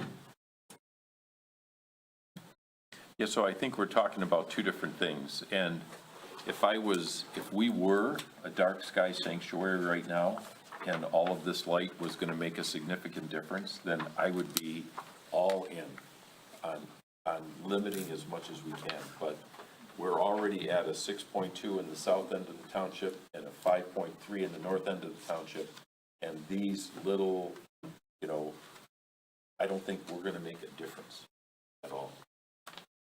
Nine is as high I as it disagree, goes. because the higher the Kelvin value you're gonna have, you're gonna increase that value northward as we develop. We're a developing community.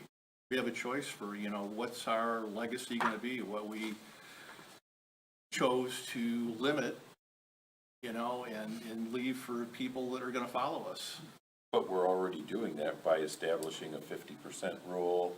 If we do that, whatever we decide, we already have lighting limits that maybe aren't being enforced. So I don't see what kind of change we're really trying to make here.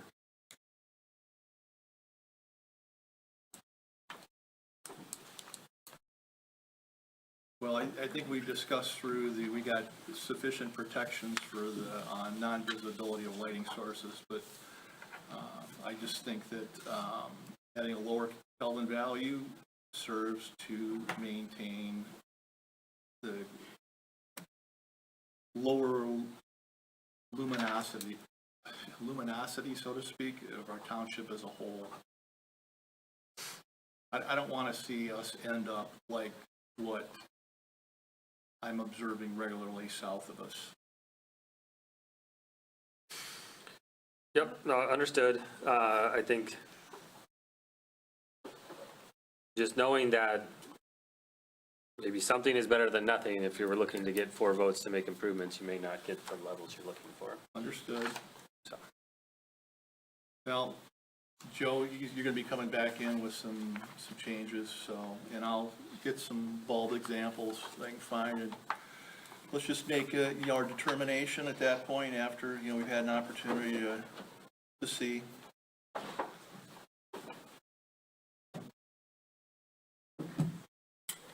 All right, that wraps up 10B. Is everybody good? You want a break? Or we move on to master plan discussion? Okay. Joe, you want to walk us through this? Sure. So we really have to talk about the future land use map and whether anything is changing. Anne Marie very helpfully put together this list of like everything that is in the township that has some sort of commercial or industrial element to it. There's a couple little extras in there. But Yeah. And we really do kind of need to go through the map and just say, well, what is this going to be going forward? And we might not change anything. We might take some commercial and industrial off. We might put some on. It's really a matter of kind of going through and discussing it. We don't have to discuss everything at length. Some things it's going to be pretty obvious. It's commercial now. It's planned commercial. Obviously, it just stays the way it is. So it's not like every parcel needs to be discussed in depth, but we do need to kind of point everything out and say, what about this area? Is it staying as is? Are we changing it? Where are we going with this? So, Joe, real quick question on the handout. There was, on the aerial views, parcels that were outlined in red as study parcels. Are those the only ones that are in focus for discussion? for the most part, if there are properties that fall outside of the areas that are, let's say, colored in on this map, then we can, of course, address them. But yeah, for the most part, we're dealing with the properties that have some color on them. Now, are we going to? So just so I know, what distinguished if they got outlined or not? If you're looking at the future land use map, the distinguishing thing was that our current future land use map says that it should be office, commercial, or industrial. Yep. And then there are some properties that are green on that map as well, and those just have some sort of non-residential use on them right now, even though they are zoned rural agricultural. Same with, there's a couple other, like the All right, so all over on McVicker Road is on there too. if I'm looking at, and this is, if I'm looking at the future land use map, the dog ranch is green. Mhm. And that is listed as a study parcel. And the parcel to the south of it is the worm farm, and that is not listed as a study parcel. That's what I'm trying to understand, like what distinguishes if it's a study parcel or not. I think the worm farm technically is classed as ag, Yeah. so it's not coming up as commercial. That's correct. Okay, ag, okay, Protected activity. Yeah. okay. And then you've also got the zoning map, so you can see what's already zoned commercial and industrial. Yeah. And then there are a couple of, you can see colored buildings in all the building footprints. Those are commercial and industrial buildings that are located outside of those districts. So if you look, one of the first things you'll see if you look at the future land use next to the zoning is that there's a bunch of stuff on the west side of M53 across from that big area of industrial property there that is planned for office and has never been zoned for office. So that's one thing to note right away. Sorry, North of 34 on the west side of Van Dyke is what you're talking about? Exactly, Okay, yeah. all right. Yep. So there are some differences between the properties that are called out in the last future land use plan and properties that have actually been zoned the way that they've been planned. Correct. Um, And when I put the list together, to piggyback on that, I did try to point out where those differences were, because we probably need to talk about those. Right. Yeah, those are probably the main topics of conversation, Right. really. Because if we look down in the Van Dyke corridor, starting at Gate Street and going up toward where it intersects with M53, which I believe is where this starts. Correct. You've got your commercial developments. Clearly, we're not going to be changing the designation of those on the future land use map. They're there. Right, we did change, actually, some of it. We converted 6 acres as a result, I think about 6 acres as a Yeah. result of the Lombardo conditional rezoning. I don't think it'll make any practical difference because it was all shoved in the middle. It was Yeah. ridiculous why it was there. But I just put it because it's still showing up on some things as commercial. It just Right. hasn't been done yet. It'll be changed on the future land use map to reflect its new residential Correct. designation. You also have on the west side of Van Dyke there, just north of 33 Mile, there's a parcel that's marked as vacant, and its future land use designation is office. Yep. Well, that's We just- zoned residential, we just approved a condominium there. So that's clearly, you gotta have the office designation taken off. Right. Because it's gonna be new houses, they're not changing to offices anytime soon. Which parcel's that? That's on the second page of the list, and it's right here. Okay, yep, That's okay. Royalton, or Right. Royalton Homes is the owner. Yeah, and we Royalton, approved yeah. the Yep, preliminary yep, I site remember now, plan. thank you. So help me understand how that happened then. Like, if this was designated as future land use, because I'm not a big fan of putting, I think it was like 6 or 9 homes across from a shopping center.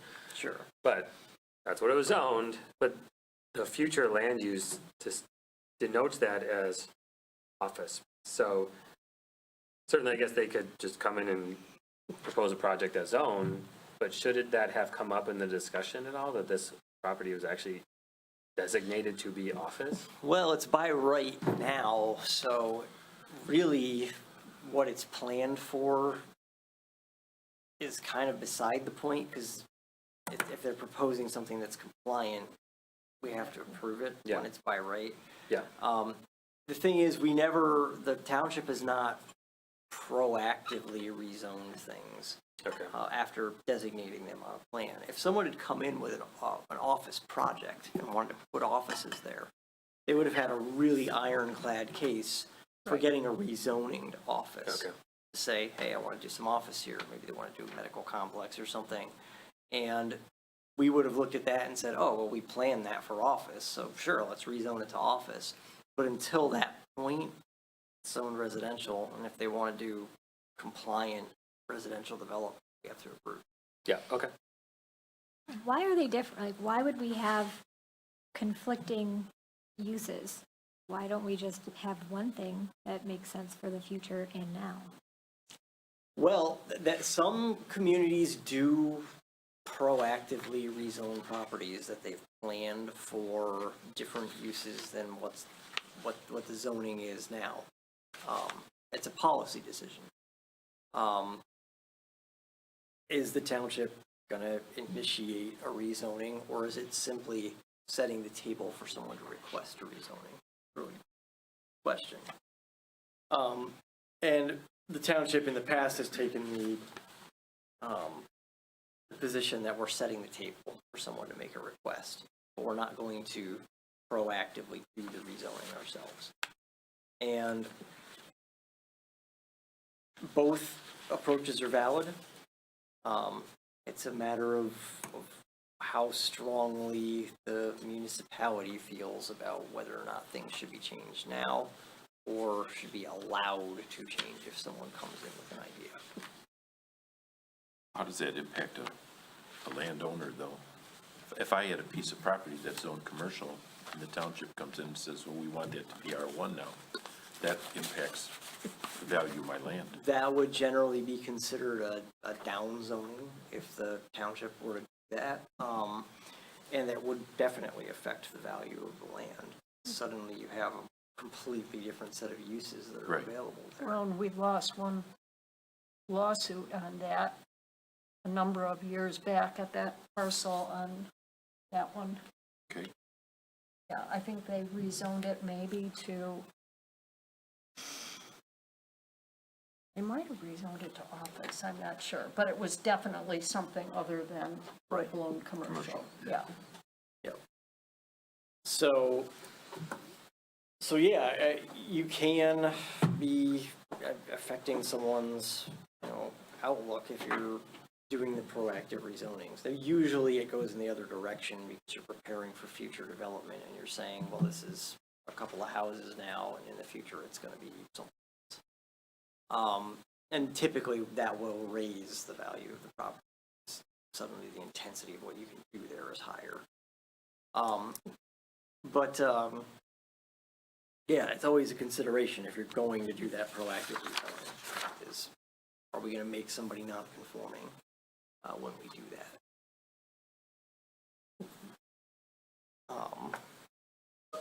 So I think we've got one obvious change there, and then the rest of that corridor, other than adjusting the boundaries to reflect the recent rezoning there from Lombardo, I don't know that anything else changes in that area. We have something that's planned and zoned office, and there's an office there, and we have a bunch of other stuff that's planned and zoned commercial with commercial development on it, and then we've got one substantially vacant property that's planned commercial there. And that's right in front of the mobile home park.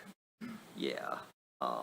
And then I guess the one at the south end that is part of that Lombardo rezoning is Yeah, no, vacant-ish. north of, it's on the second page of the list, it's called BMS Property LLC. They own 2 parcels, and those are the parcels that are right, one of them is right north of the entrance to the mobile home park, Yeah. and then there's another one right beyond it before the Twin Brooks entrance. That's about 8.5 acres. Yeah, roughly. they've long been planned for commercial. I suppose, in my mind, since it's contiguous with the commercial that we already have, it probably makes sense. On the other hand, one could make an argument that on the other side of Twin Brooks, and across the street, they're actually building houses now, right on Van Dyke. So, But that's another question, is like, you want a bunch of driveways going straight onto Van Dyke. yeah. Probably not ideal. No. Yeah, so I think in that corridor, we make the necessary changes, but otherwise, you pretty much alone. You got a little bit of potential for additional commercial should the demand reach that point. What do we, when you're saying that section, where does that section stop? At the light at the expressway? Yeah, I would say most likely it does stop at the light at the expressway. There's that little bit of office up there as well. And I guess we can have a discussion as to whether or not office is the correct designation for that piece. Right, because we tabled that.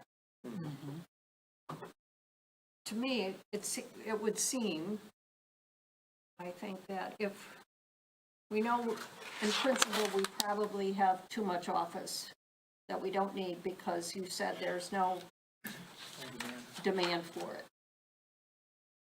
And we had one parcel, 6 acres, that was taken care of by that under the current zoning for the development.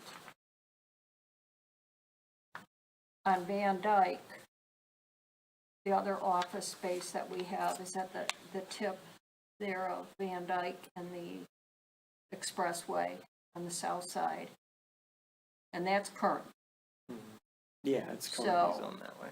you know, that's 6 acres, I suppose, if we were going to have some kind of office, like maybe a 2-story office building or something like that. That's pretty low intensity. There's residential on the backside of that.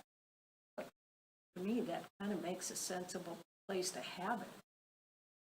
Right by the expressway. If you're gonna get office development there, I would say there's probably an 80% chance it'd be something medical. Yeah, exactly. That's what's growing right now in the office space. Right, and the other ones that we have are so small that outside of that 6-acre one, the other ones are pretty small that we have future zoned for office, and what is that gonna be besides maybe a single dentist's office or a doctor's office? Not a building where you can come and get different services, and they might have a little lab in there or a little pharmacy in there.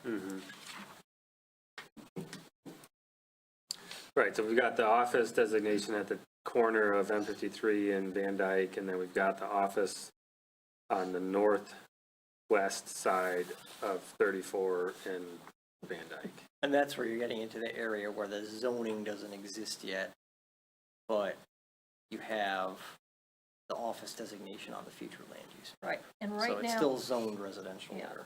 there's actually, it's hard to see on the little map, but there is one property that's about a half an acre, and it's actually on 34 Mile Road.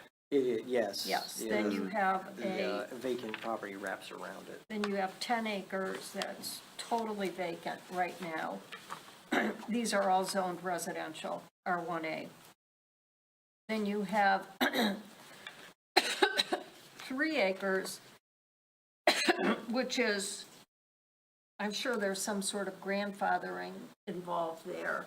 It's a house, and it's where Peter's Glass is, so it's also being used as commercial. And then you've got another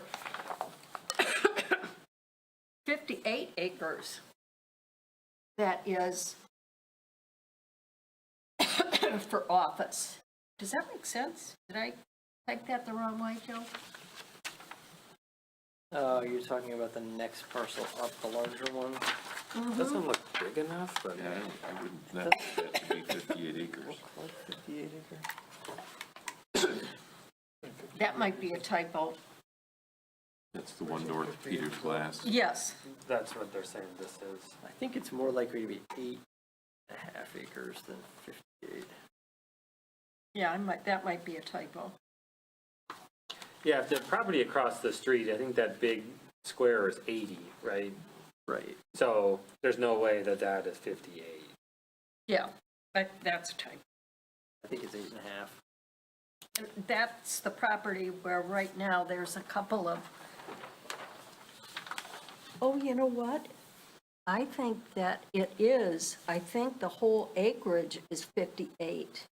And it's only the piece along Van Dyke Okay, yeah, that that makes was looked sense. at as office, yes. It's a Because split. see those 2 little things in there that look like lakes? That's All part of one parcel? all part of one parcel, yes, Gotcha. Okay, yeah, so it is the full property. yes. And it's just that they basically took a chunk of it at the front and said, this is designated Yeah, office. we're gonna make, And they clearly wanted a squared off piece there because they wouldn't have included that one little residential lot. They hadn't wanted to square it off. Okay. So on this map as well, it's showing on 34 Mile Road on the east side of Van Dyke, it's showing basically active industrial all on there. That's all farm field. The big portion of it in Yeah. the back, yeah, there's nothing going on with that property. There's no industrial development on it. So It's I all know owned by one entity, it's a toy. and No. their buildings are just up in one corner of the lot. Okay, basically. or L&L products or no, that's, this piece here, this is all farmland. This is vacant. no. See where all these little blue things are? That is, Romeo Rim? that's Toits, that's Romeo Rim, that's statewide, and then there's another little thing that's kind of vacant. Those are all future zoned industrial. This thing here This is all farmland. that's all farmland, but it's owned by Mount Clemens General Hospital. It's 84 acres, 85, and its current zoning district is PI, Yeah, which is planned industrial. planned industrial, but it's property class, in other words, it's, usage is agricultural. But the question on that one is that it's currently all zoned PI, but the future land use map kind of looked at, what did we say, Joe, maybe 15 acres? You talking about the commercial portion? Yeah. Yeah, so the corner of 34 Mile and the northeast corner of 34 Mile and M53 is designated as commercial. It has currently an industrial zoning designation, but it's commercial on the future land use map. So there's really kind of two things that we're looking at here, I think, is one, is this office on the west side something we want to carry forward? And if so, how much of it do we want to carry forward? And then the other part is that northeast corner, should that be commercial or should it just be planned industrial? As it's currently zoned.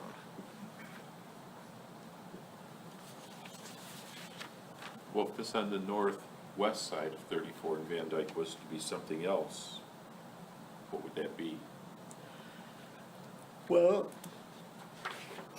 it's designated, it's zoned industrial right now. On the west side? Oh, no, I'm sorry, on the west side, it's all zoned residential. Okay. Yeah. I think that 58 acre piece, the most likely thing that would ever happen there is someone would cut it up into a subdivision. And they'd have one road going out to M53 and maybe the other end would come out on 34 Mile. I don't see another practical, other than a farm, I don't see another practical thing you could do with it. To me, I think logically it should all be residential. I believe that the glass company in there was some kind of grandfathered use. I think it's a non-conforming use, yeah. Non-conforming, yes, and eventually one would assume that's gonna go away. There's really only two ways it can go. One, it's either gonna go away or it's gonna scale up, because they get successful, one or the other. And if they scale up, they probably move, I would guess. They probably wouldn't wanna be in a house if they scaled up.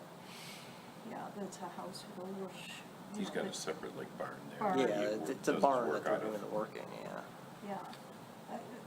yeah. To me, office doesn't make a lot of sense there. I mean, we're not getting any uptake on office, and they're small properties relatively for an office to be. Can you, just out of curiosity, can you put an office in commercial? Yes, you can do a professional office in a commercial district, or medical office, and depending on the district. So yeah, office uses are available in Right. commercial. I think the other thing to think about here is that you've got that piece that's part of that larger 85 acre property, and where you have office in the front and residential in the back. You could maybe put 3 or 4 small office buildings on that piece, just looking at it compared to some of the other office properties we have that are actually developed. That might wind up being 3 or 4 office driveways directly onto M53. Whereas if that goes back to residential, you wind up with probably a subdivision there and one road rather than a bunch of little driveways. Correct. So from that perspective, it might be a safety advantage to going back to residential there. And I guess the risk there is that somebody tries to cut a couple pieces out of it and put residential driveways straight onto M53, but I don't think that would be very attractive. No, especially because it's so backed up there Yeah. because of the light. Yeah, it's not far from the light at all. Is there a way to prevent that, or if it's zoned, they can do whatever they want with it? Well, the thing to do it would be to adopt access management standards for the M53 corridor. And what that essentially would do is it would, for instance, the way it works in Farmington Hills is on a couple of different districts, they have access management standards that say there can only be driveways every so often. And then you have these frontage roads that go from one property to another. So you might have 4 properties that have no driveway and then 2 properties on the sides, but it takes a long time for that frontage road to get together. And if you have, let's say you've got those 6 properties, you have a property here and a property here, and they've got the driveways, they've stubbed to create that opportunity for marginal access, and someone buys the property in the middle. Well, they can't get to the stubs for the marginal access. So what do? They have to put in a driveway for the moment. Maybe you have an agreement that in the future they'll take it out when they're connected to the frontage road. But that's really the only way to handle it, is to require that marginal access drive that's not on the main road, and then limit the number of places where driveways can come out. May I ask a question? I don't wanna be a troublemaker. If I understand the results of the master plan is try to keep as rural as possible. And the way to do that, eliminate or barely development, businesses, commercials, properties. And I guess I've been hearing there's a lot of struggle over the office of business, like industrial. Seem needed. Want keep in mind, unless you can develop area, or you're going to get into keeping the respondents' wishes of keeping the township full. I don't understand why. I guess I know you want to increase the tax. It would seem to be contrary to results of the survey. Actually, that's, We're kind of going in the direction of the survey here by eliminating some of the we are, things that are. and the survey at a high level, if you listen to the prior meetings, since we got the survey results, it is, we want to keep the township rural, but there was a recognition in there that people recognize that some development is going to happen. And it has always been part of the township's plan, and we've always been planned rural. So I think the real fear was that we weren't just going to do the opposite and whole-scale put commercial all the way up Van Dyke, which was, there were comments thrown out that that was the plan. That was never the plan. So it's just being realistic about it. And if you actually look at the survey results, which are available, people, they're about 50% of the survey takers said they would like to see a little bit more selective commercial. Like we could use another restaurant or maybe something that fell within basic service, Joe. So they recognize that something's going to happen. I think that the message is they don't want us to go in the opposite direction and overdo it, right? So, Like that development on Van Dyke is fine because it's not that well traveled.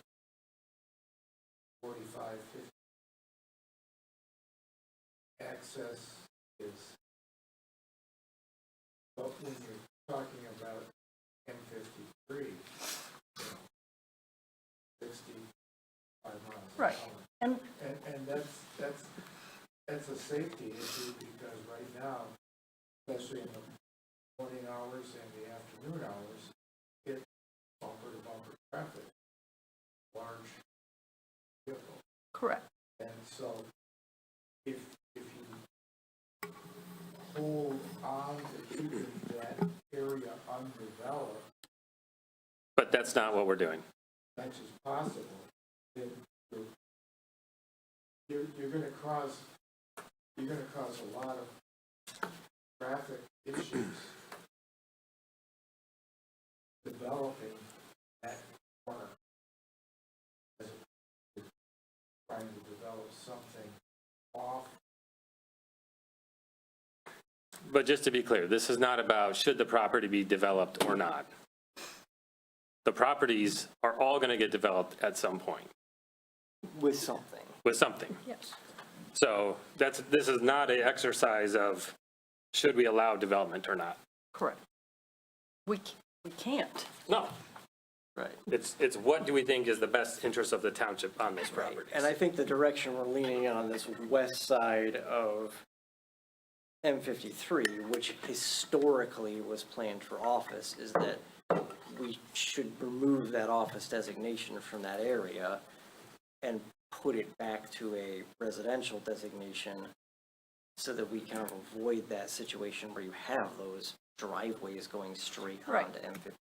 That's part of it. The other part of it is that there's very little usage for office. I mean, the market has dropped out of it, and I think the studies you gave us said that was probably going to be that way for a long time. Most likely, yeah. And, I think you also have to think about the market specifically here too, is if I'm thinking about where I'm gonna locate an office, is my first choice gonna be a place that's gotta have a driveway directly onto M53 where people are whizzing by at 65 miles an hour? Yeah. Probably not.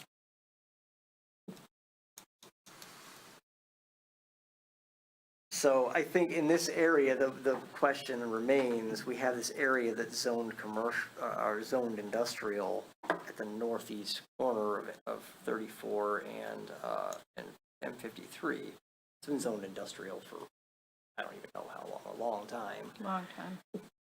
It's on the current future land use map, it's commercial. There's that corner that's cut out as commercial. Does that make sense? Is that something we should keep, or should it revert to industrial? When we're talking about industrial, just to be clear, can you explain what PI includes? Yeah, it's been renamed IRO. IRO, it's about the lowest, it's like a Industrial tech park. Research Office. It's meant to be a tech park kind of thing, yeah.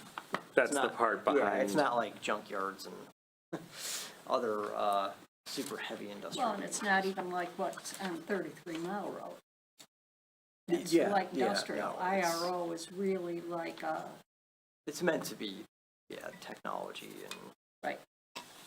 Yeah, exactly. Because industrial's not gonna, you might get truck traffic, but it's not going to produce the kind of vehicle traffic that heavier commercial use would there. Right, but IRO is not going to be a big truck. Not usually, no. When, to the points about that, let's call it the 15 acres of red, future zone commercial. That is the biggest piece of future zone commercial that we have anywhere in the township. That's about it, right there. So Yeah. that's a point to consider.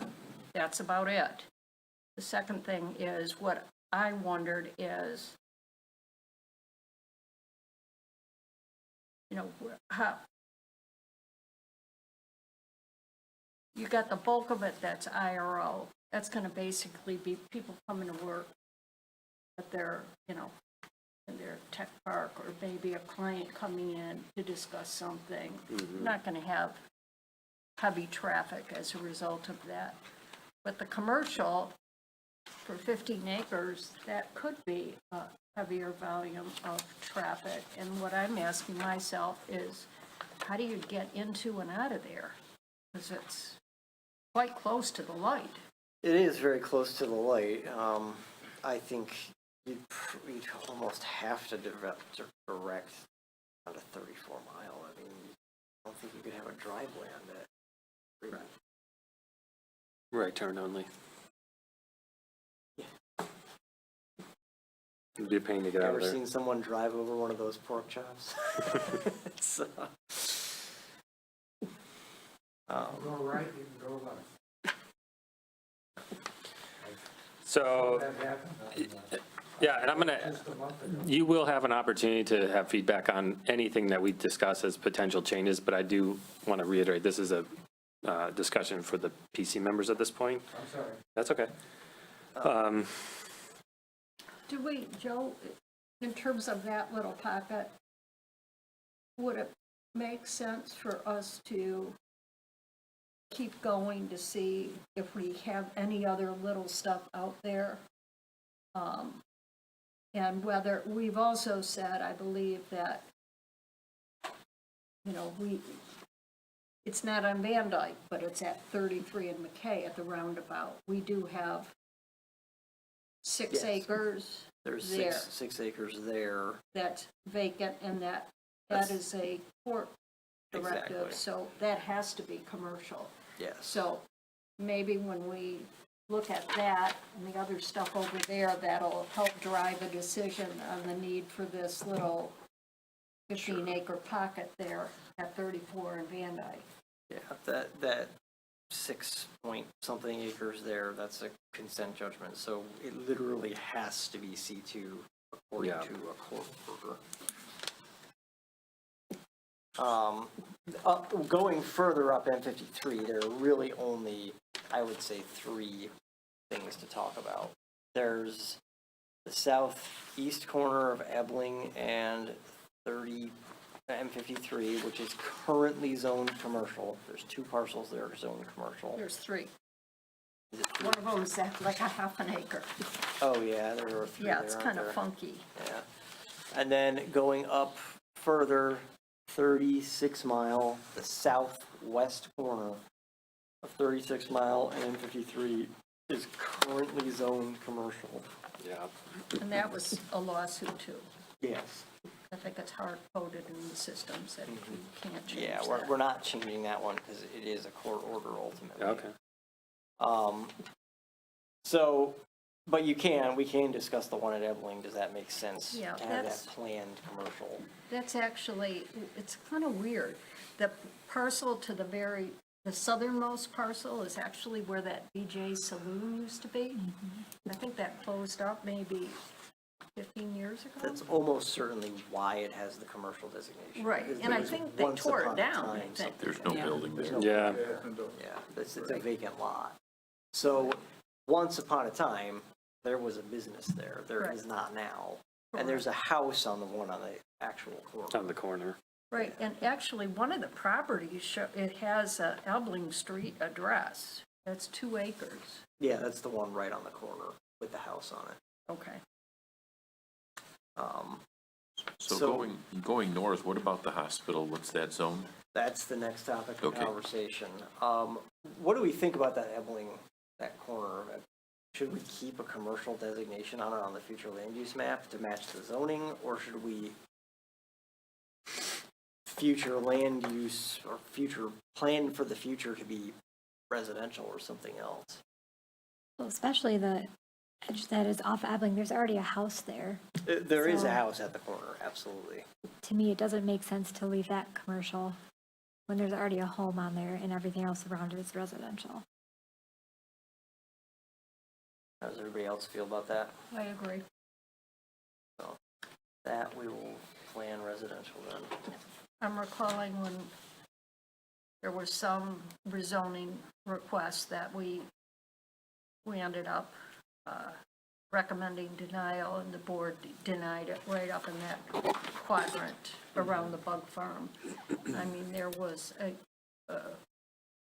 quite a bit of concern about that intersection, and there's no light there. That's correct, yeah. I live on Ebling, and I won't go onto Van Dyke that way. I go to 34 where there's a light, because the traffic is so horrible.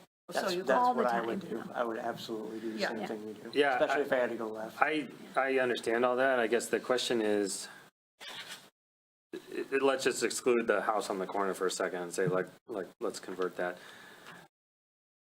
I mean, do we think that those properties are going to be developed with residential driveways out onto Van Dyke? Like, that's a desirable outcome?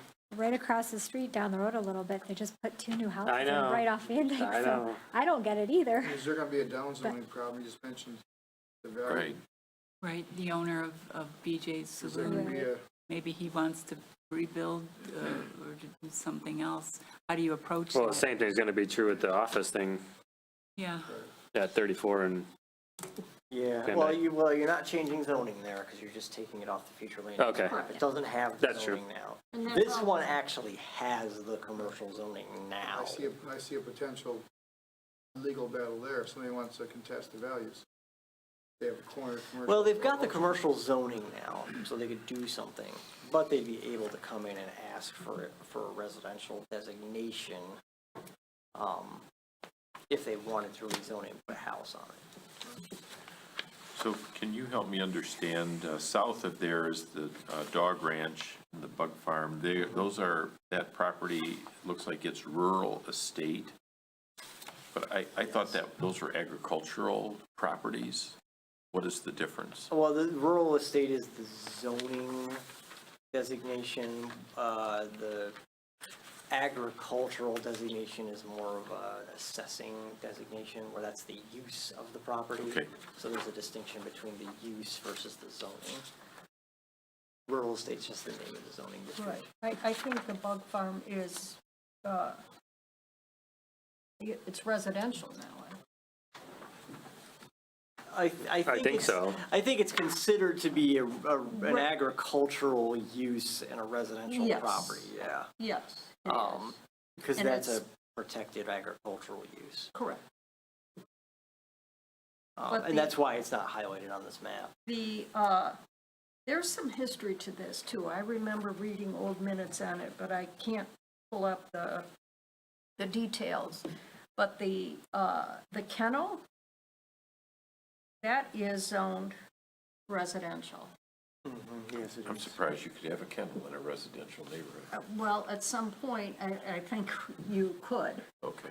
That kennel has been there, if I'm not Long mistaken, since the 60s. It's been there for a long time, yeah. It's Yeah. a well-established use. So it was probably,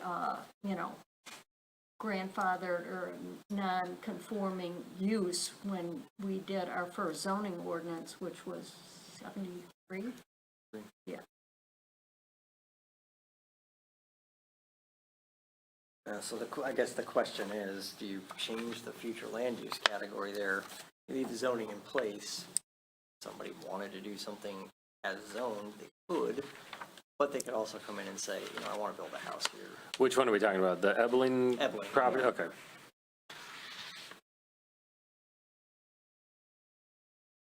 To me, it seems to make sense to do, as you're saying here, future zone it to residential, because honestly, everything around there, that's totally consistent. You've got the outlier with the bug farm, it's protected under the Right to Farm Act, and the kennel, which is,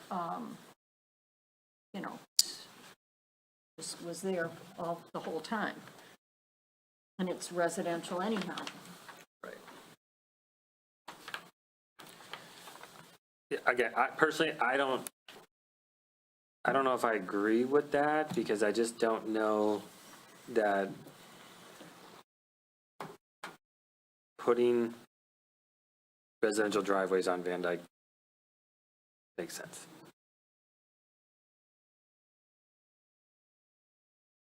but that's just my opinion.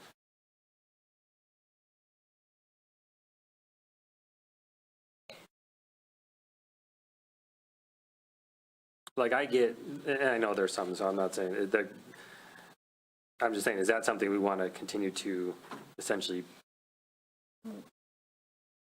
offer up? I understand like subdivisions accessing, access coming in off of Van Dyke, that makes sense to me. But we even question like, do we really want 9 new homes or 6 new homes, whatever it is going on Old Van Dyke? And like, would you want to have a new home go in at some point in the future on Van Dyke? To me, I say no, but Well, conceivably, we have that whole problem all the way up Van Dyke. I know. All the way to Boardman Road, it's I know. residential. And we've basically got the message is, we understand something's gonna happen, development is going to happen, but they want us to be careful with commercial, no, I agree. yeah. So if you left it commercial, what kinds of things can you see going there? I mean, so it's going to be most likely one or the other. So I'm just trying to imagine what it would be if just to the north of there that's also commercial is actually residential in reality. Mm-hmm. And then you have the vacant commercial, and then south of that, it's all more residential. It'd be, what's in C1? Anything. Yeah, C1 is the current zoning designation. So Realistically. it's the kind of the lighter commercial uses, generally speaking. Yeah. I mean, a bar couldn't go back there, could it? So So we no. picked C2. That's, agreed. I don't know. I know, I don't, one way or the other, not sure. I just, So if we update the future land use to residential, then we leave it open for both. Essentially, yeah, someone could rezone it, or they could try to do something under the current zoning. Because it's hard to see anything built in these vacant lots off of Van Dyke, so. Yeah, I mean, the reality is traffic on Van Dyke is only going to get worse over time, not better. Well, and that's the other thing is we have absolutely no control over how much worse traffic on M53 gets because we're not Elmont and we're not Imlay and we're not Brown City. It's all funneling through. Bad Axe and all these other places that are far to the north of us. And they're not even coming to Bruce Township, they're coming through us to somewhere else. Any one of those could choose to grow. And if one of them catches on and starts to grow, Imlay's not that far from 69. Maybe something happens there and they start to grow, and all of a sudden we're going to have more traffic coming. It is something we have to keep in mind, is that we could have nothing happen in the township. It could stay exactly as it is. You could take houses away from the M53 frontage, and we would still get more traffic. So it is definitely something that's not in our control. Right. Right, and entirely. the other complexity is we also have no control over the creation or improvements on roads. Well, that's also true, yeah. You're at the mercy of MDOT on M53 and the county everywhere else. All right, so I guess if everybody feels strongly to rezone that to residential, I don't have heartburn given, as long as it can still be, Future. Well, just yeah, future. future. Yeah, it would be Yeah. future land use designation. And that brings us to the medical property up by Boardman. Plus, I think we also have a bit of an obligation to discuss the property at Boardman and M53. That was my We thought had as a well. specific request from the applicant to discuss that property, Yeah. from the owner Yes, of that it's on property the to list. discuss that property. Yep. So to the medical property first, and I just want to say, if this meeting starts to feel like it's going really late, we can reserve the rest of the conversation for next time. Okay, We're going to be here, so. yeah. Can we jump back? Should we, it's maybe a little different parameter, but we kind of have the same situation with the the Three Oaks, the golf course. That was a special land use, definitely a special land use. Special land use in that district, yeah. Yeah, it was in 2019. Yes. And it's, No, wasn't it before that? Well, the initial, That's been there. there's been a bunch of different things. I think there've been Yeah, there were 3 or phases. 4 things Okay. Yeah. that have been approved there, and there have been some that have been after that, and then some, Yeah, the putt-putt 2019, was, I think, was the first. last, Oh, maybe the that's what, last okay. yeah, version. so it's definitely an SLU Yes. that Yeah. permits them to operate as, it's a property designation as commercial, but I think the SLU was because it was recreational, Exactly. which is an SLU in the RS zoning district. Outdoor recreation isn't a special land use in the RS district. And golf courses, for instance, would be an outdoor recreation use. And yes, it is commercial. I would say that we probably should not change its planning designation, because while it is something that is kind of commercial in nature, it is something that's permitted in the RS district, so it's not as though it's a non-conforming use that's going to have trouble doing things. Right, so, I mean, it either has to be maintained as what's permitted under the SLU or SLUs, or I suppose it could be all torn down and make Yeah. subdivisions. Yeah, and we have control over it too, because we can place conditions on special land uses that are related to the protection of health, safety, and welfare. So, for right now, I think its zoning designation should probably remain RS into the future, in spite of the fact that it is used the way it is. Right, and then you go to the hospital, which is totally a different animal. It's been there for a long time. It obviously was a medical facility. What will it be in the future? We don't know. It does still have the rural agricultural zoning, or what did we call it? Rural suburban, I think is the actual name of the district, which is our 5-acre lot. But here's the thing. Purchasing that property to put a house on it, that's the demolition cost is massive to take those buildings down. I don't really see somebody doing that. Plenty of other properties to be had if you want to be right on M53. Well, it's basically 20 acres with the two properties together. Yeah, when you consider both the properties together, I think only one of them is colored in on here, but yes, there are 2 It's the one to the properties there. north in addition. It's the one to the north in addition, Okay. yeah. So it is a lot of land. It's really hard to know what potential future of the current facility that's there. That is a hard one, because had not those people, that was a group of doctors who got together back in the 50s Yep. and decided they needed a hospital in this area, and the land may actually have been donated to them That's to possible. put the hospital. So, other than that, it would be RS every place else.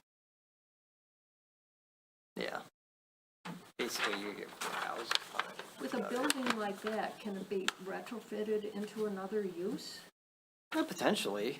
I don't know what use necessarily. I mean, somebody could potentially come in with some kind of medical clinic or something like that they wanted to put in there.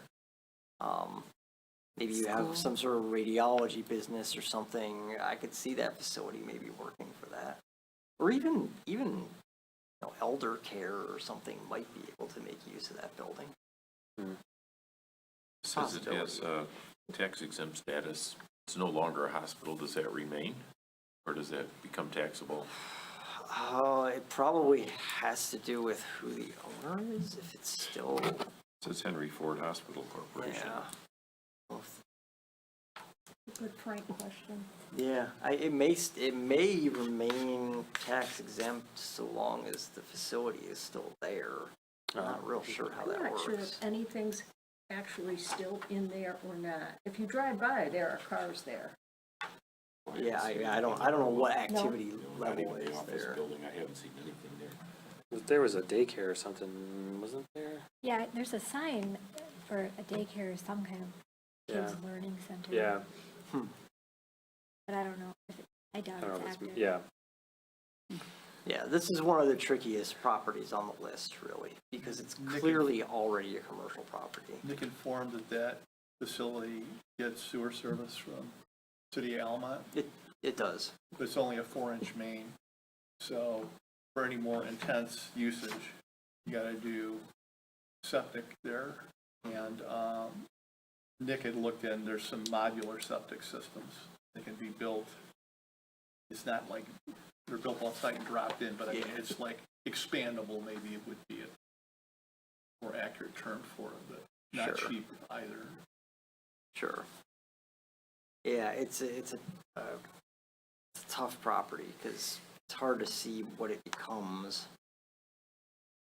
Yeah. But without, with its current designation, it can't really become much of anything. Has there been any interest at the township office or anyone regarding that property? I think I've heard some talk, but when you just were talking about Nick, you mean Nick Batsakoris from Lavender Farm? The owner to the north, yeah. Yeah, he was checking into it, buying it? He was? Is that, no, I'm asking He you. I was just thought- saying Nick No, was he- telling him about the He sewer. was just informing it Yeah. Oh, I because see, there I was misunderstood. I made a suggestion about it being an independent living facility, Okay. but, and then there's another developer in the township that did discuss with Nick about doing that, but septic was a big limiting factor, and he basically decided not to invest in it, Okay, all right. so. Yeah, I haven't heard, no one's asked me. Plus, those about it. places that cater to the elderly, they want to be close to a hospital. And I mean, that location, it's quite a ways away from the nearest hospital. Oh, we've got Orchard Grove over there. Yeah, but they can get on the expressway pretty quickly. Yeah, And go south to either yeah, Henry Ford. 15 minutes and. or Boardman, yeah. Okay, so we got two pieces there, and then the one above it to the north, which the owner has asked for consideration to be rezoned. It's C3, right? That's what he asked for? That's what he asked for. Yeah, Which we don't have anywhere else. we don't have anywhere. Not that it is relevant for our discussions, but on the other side of Boardman in Elmont, that abutting property is all zone future land use as commercial. That's correct, yes. We've already been down that road with C3 and well and septic. Bad idea for potential well contamination, so, Particularly with certain uses, C3. there's- especially gas stations. Yeah, gas stations especially, you don't want That's a Tank in permitted the use in ground, right? C3, right? special land use, I think, but yes, it is. It is. Yeah, he's got a corner, or that's a corner that would fit with the gas station. So that property across the street with the huge barn, that is agricultural still? Yes. And there was a commercial enterprise on that property. There, This when Boyke owned it? There have been a couple, Yeah, some ghosts over there. yeah. When- was that grandfathered or what was the deal? I Oh, know there was a most store. likely it predated zoning is my No, guess. no. That, there was, the Goikes owned that property where you're talking about across from the hospital, I believe.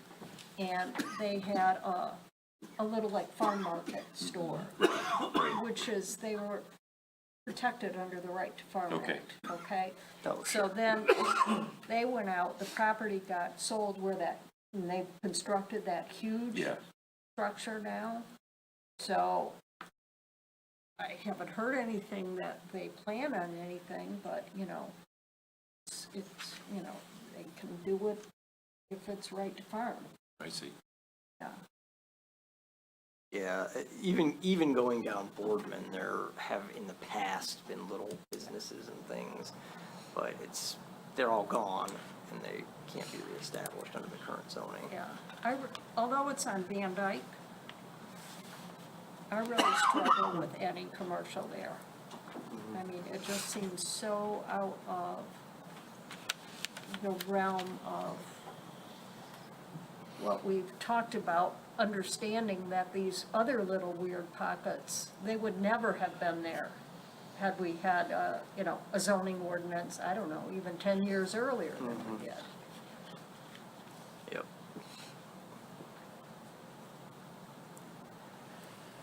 Yeah, there's nothing around it that, to me, specifically says, hey, there's a strong reason to make this commercial. But that property with the hospital on it is a unique thing to consider. Because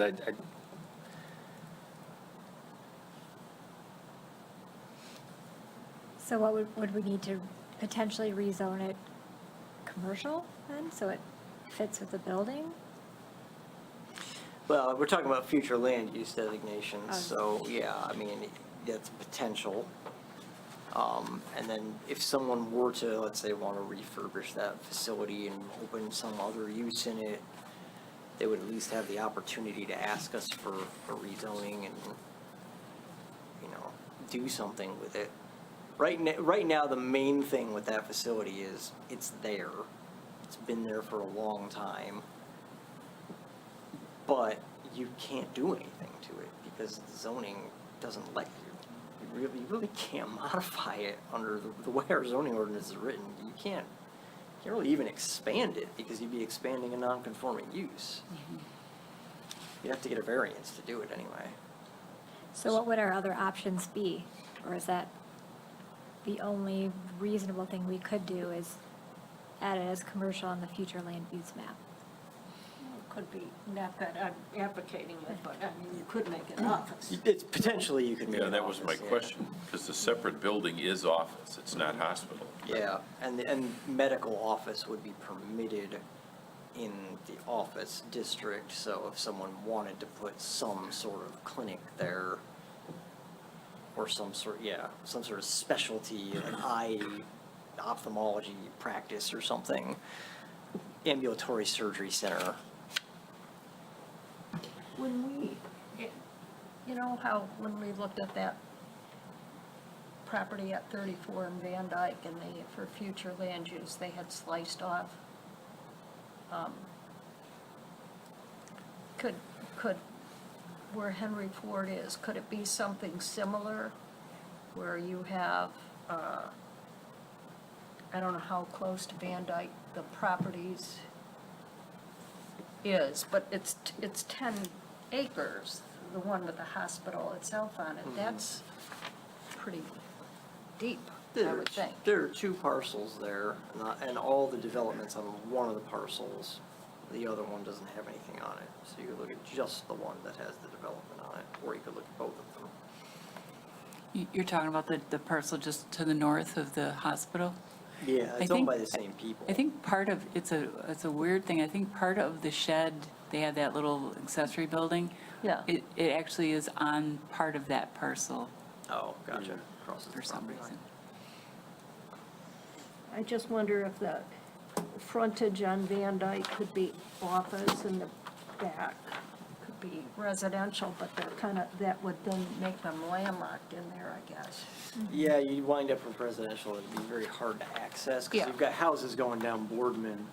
I Yeah. mean, I guess there is a larger parcel back there that you could potentially, drive the question of, then should you consider any changes to the two properties to the north of it? Because would you want to have something around these offices? Like, would it make sense to have something around these offices to support additional activity there?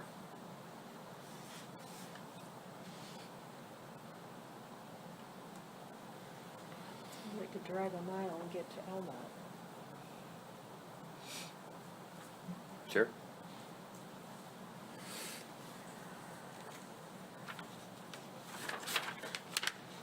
Yeah, it's a matter of, are you marooning one little piece of office there, or are you doing something up to the Almont line that complements it? Right.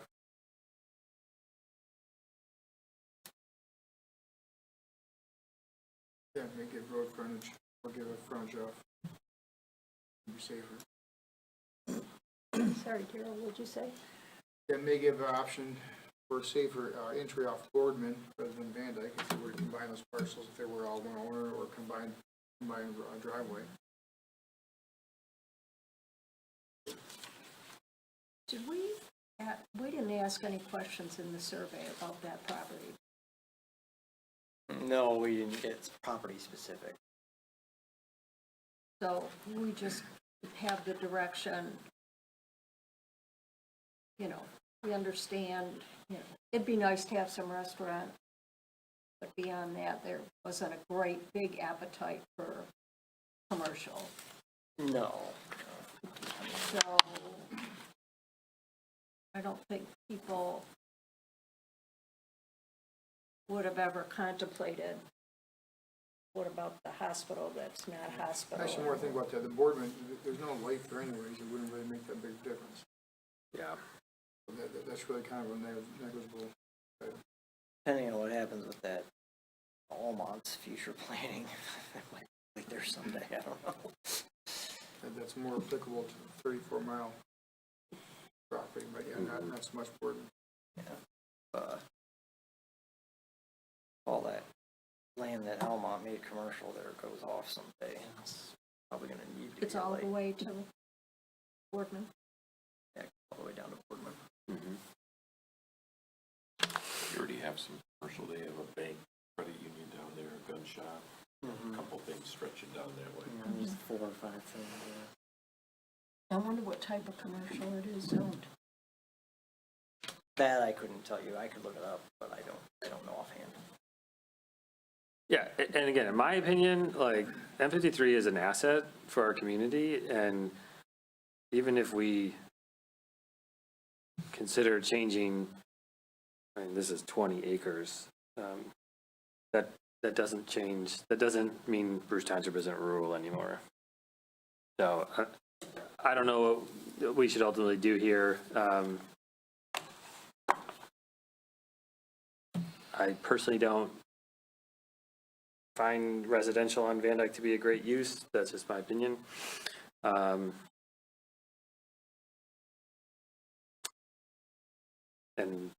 specific to this parcel, I feel like if we don't do something, there's very little likelihood it seems like it's ever going to become anything. And do we want it to become dilapidated? Do nothing, then we'll eventually get a rezoning request, Sure. right? And who knows what that would be. Yeah. But even that maybe take a while for someone to come up with the, to even try that. Because they're going to have to invest probably quite a bit of time and money even to just try to propose something, given it's. Well, I mean, I do think that designating it office sort of insulates you from someone coming in and asking if they can make it into a gas station or something like that, you know? Like, well, we thought about this, we talked about it, designated an office to reflect what's there, as opposed to someone coming in and saying, well, it's commercial in Almont across the county line. Can I do something intense here? Yeah. Yeah, I agree with office. It's the lower intensity use, and somebody could repurpose that building more easily. And maybe it would be more appealing to somebody because it's already existing. I've never been inside, so I don't know how much work would have to be done. I mean, given when it was originally built, I'm sure there's some modernization that could occur, at least with like HVAC systems and things. And then I guess that leaves the Lavender Farm property itself, which we know the owner's position, because he sent us an email about it. Is that on this map? Is it the very It's top the parcel? very last property at the line.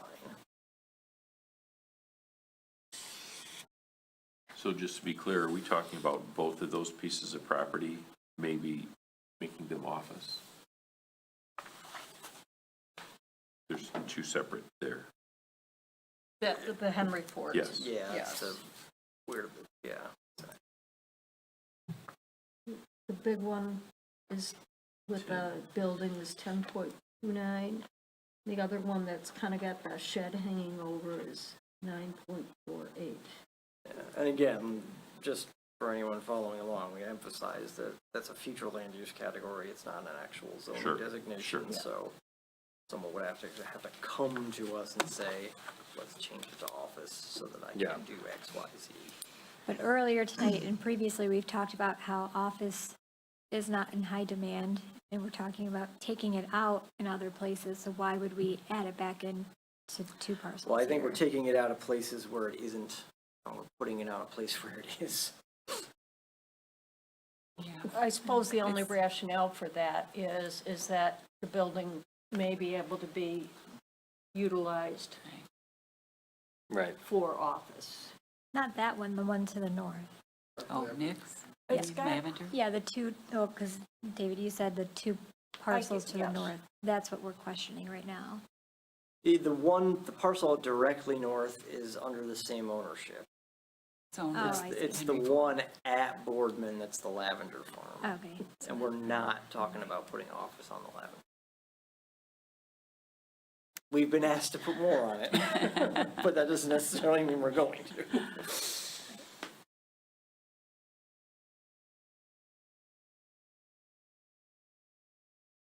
And we don't have to solve everything tonight. We can think about it too. But So Henry Ford owns that middle parcel, we'll say, Yes. but it's still a separate parcel.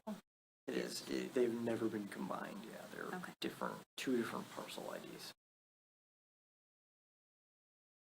And Dana, I know there's that kind of like that farm utility building on there, Mhm. on the Henry Ford to the north. Yeah, Did you say it overhangs the property line? that's, I would double check to see how much of it, but I remember that there was like a corner and we couldn't figure out how that happened. It's just one of those, who knows how or A long time ago. a long time ago, but it does extend into that parcel. The terminology would be that they're developed as one zoning lot.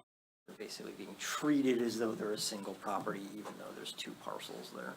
They're just under common ownership. So does that drive an outcome if we're changing the future use? We would change it, for instance, to office for both? And it's ultimately up to you, is whether or not you want the extent to cover the 2 parcels.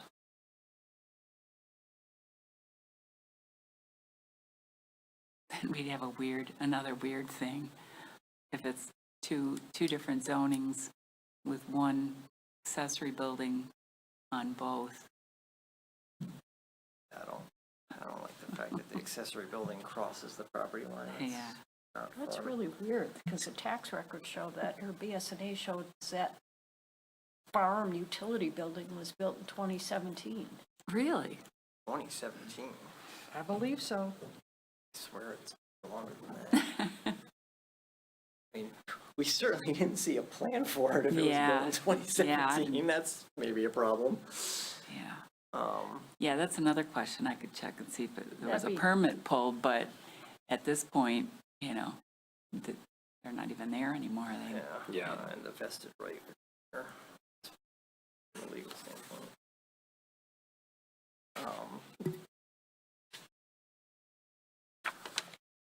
Yeah, I really think that that's probably the stickiest property in the entire township, just because of its history versus its current zoning.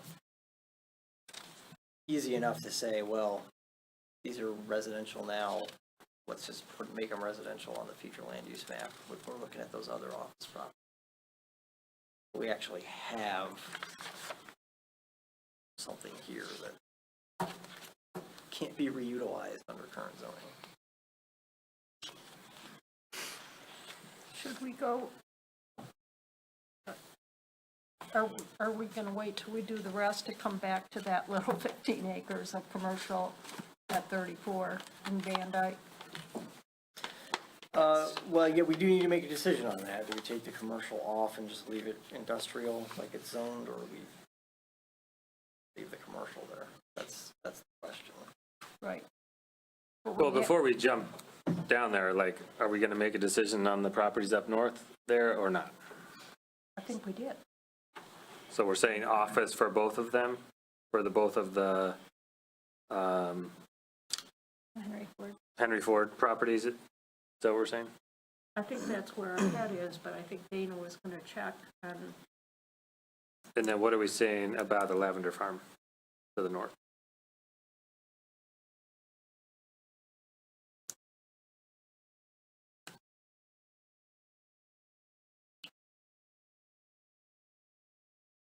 Is there anything that he can't do on his current property zoned agricultural, selling things there?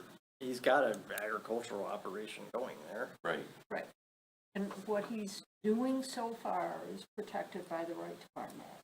Yeah, so selling is, so I guess I don't see what benefit commercial designation Oh, would be. he Well, wants, there he was- wants to do The more, value of the yeah, property Yeah. itself. yeah. Yeah, but that's Yeah. beside the point. It's sort of a matter of, are you just conveying a special privilege to someone by putting a designation on a zoning map? Yeah. Or is it actually something that the township wants? Yeah. To me, C3 seems so contrary. Yeah, Well, C3 in particular, yes. Exactly. Yeah. so, yeah, I can't imagine any of us on the board wanting to do that, but I guess I'm just, other than wanting the value of the property to increase, I mean, if he can do everything he wants to do because it's agricultural, I guess I don't see it. Well, there are some commercial, I mean, and you owe you this information, is when we started talking about agribusiness about a year ago, our committee spent a great deal of time looking at all the different aspects, how an agricultural business could expand into different agritourism type things. And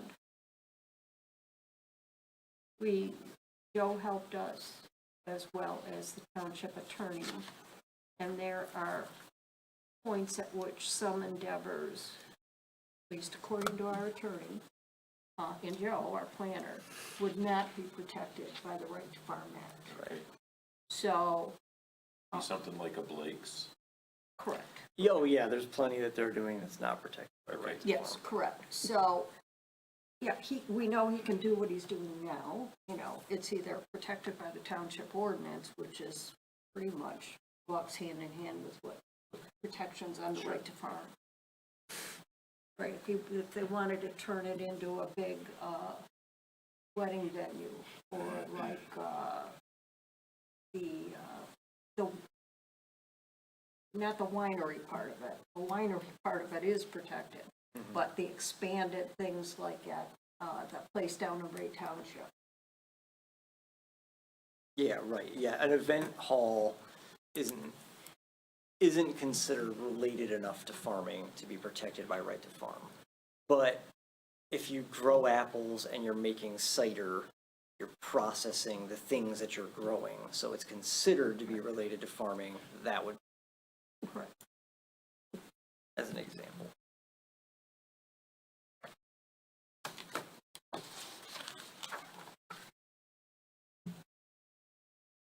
Okay, so I think we're saying I think we're saying no change on that. the editorial note is step on that property. We're leaving it as rural Yes, suburban. Okay. All right, so then back to, and I don't know, do we want to kind of get to a stopping point? If we discuss that one property on that one corner, I think that would probably bring us to a more natural stopping point. Okay. And then at the next meeting, we can discuss the major industrial concentration, and then the little weird areas on McVicker and Yeah. Gates. Okay. No, to me on that, you know, commercial there, I just don't see it as real any longer at the corner of 34 and Van Dyke. It almost seems to make Just the road. The piece in red, yeah. make it more sense to just leave it PI, which is pretty low intensity.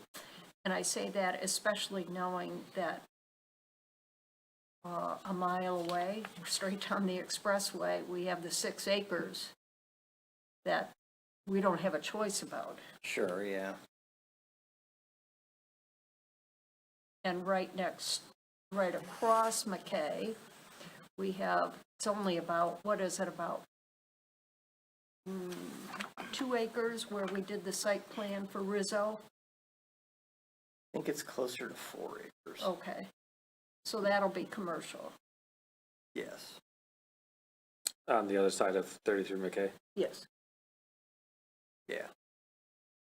Yeah, it's already zoned commercial and Yeah. approved for it, so. So yes, there are a couple of properties over there that are absorbing some of that commercial already, or already. Because I gather when we put this little 15 acres or so, none of that was in the mix. We didn't even have the roundabout. No, yeah, there was no exit over there, yeah. Someday maybe that whole area will change in terms of access, because you can get off, but you can't get back on. So, I don't know, given the location, I mean, I think if we don't have a whole lot of commercial, I don't know that I would be in favor of taking that away. I think right on M53 like that, if we were gonna have it, I think that's a reasonable place to How have big it. a parcel is it? 15 acres. 15 acres. It's all zoned industrial right now. IRO. And it goes right up to where that southernmost industrial parcel is. And that's like Toys. yeah, Toys, toys. right. So it can't push back any further to the north. No, my thought is it doesn't border anything residential, so all it borders is Exactly. basically industrial, so if it's left commercial, it's not like impacting a residential neighborhood or anything. That's one thing that jumps out at me. You're basically protected on two sides from, Yeah. and then That's the a other side good of point. the spread, That's a really the good roads. point. So I think that's, yeah, for future complaints or problems, I think that's a kind of a no-brainer. Acres probably too small for a conventional restaurant, right? Usually, yeah. I was thinking, you know, food to support like industrial operations for people working over there, but, Acres. 15 acres is too small for a restaurant. oh, isn't that, This red one right yeah, red one, that's 15 acres? Yeah. Yeah. What, that was 1 acre? No, no. It's about 15, right, Joe? Didn't you look at that at Yeah, one it's point? about 15. Because this is 80-some, the Okay. whole thing. But you know what I'm saying is that commercial could potentially support the industrial operations. Yeah, I agree. I think, to me, it makes sense to have it there. You have expressway, you have the traffic light, that's a good way in, good way out, probably the safer place to have a little more traffic.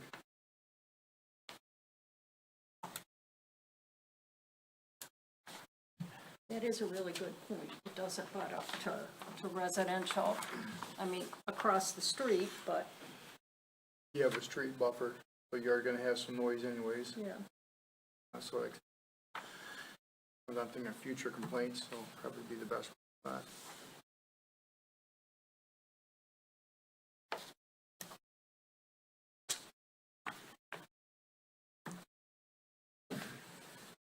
Okay, so it sounds like we're good to leave that as is, as currently stated on the future land use then for now. Yeah, so. A fair amount of property going to residential couple things staying the same, and then that little change up north where the hospital building already is. Okay, so I think that's a good stopping point, and then next time, Joe, we'll hit some of those ones like 33 and McKay-ish. Yeah, Kinda reaffirm 33 some of that. McKay area, and then along 33 McVicker Yeah. and Gates. Okay.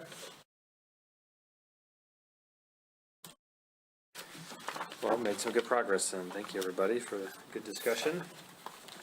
Just to be, can we make it clear for the record that we don't have the ability to make these changes right here?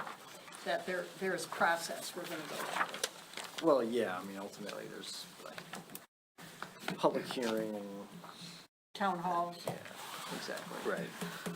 Right, so we'll, hopefully next meeting, we'll wrap up our discussions on all the proposed parcels. And I think we would wait until the new year to present a draft, because December is the absolute worst month Yeah. of the year to try to, Get some feedback. because nobody has time in December, so I don't think it would be. So once we wrap up kind of getting through the rest of these parcels, that would lead into a draft plan. That's when we would have town hall sessions to gather feedback on the proposed changes. And then after that, then it would go to the board for a vote. Well, you adopt it and then the board adopts Okay, it. we adopt, okay. So there's two adoptions. Rather, it's not really so much a recommendation as an adoption. Adoption, okay. I don't know if I asked this question before, but we got the survey result. Are those published somewhere? Have they been shared on the website? I thought we talked about we were gonna do that. Let me think. I think that it was part of the was it part of the packet from The last? summary was definitely part of the packet. Right, I the don't know summary about the was. full results. I couldn't open or print. Yeah, the full results are an Excel file, which Yeah, is it pretty. was really lengthy. Printing it out isn't really practical, but you could share the No, Excel I'm not file. talking about the verbatims.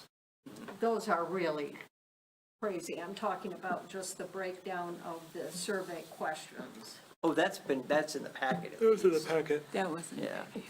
So it is available if Yeah. somebody wanted to look at it. Yeah. Yeah, they can go to the website under, like, all the packet information's on the Right. website that they Thank can. It would be maybe the September meeting.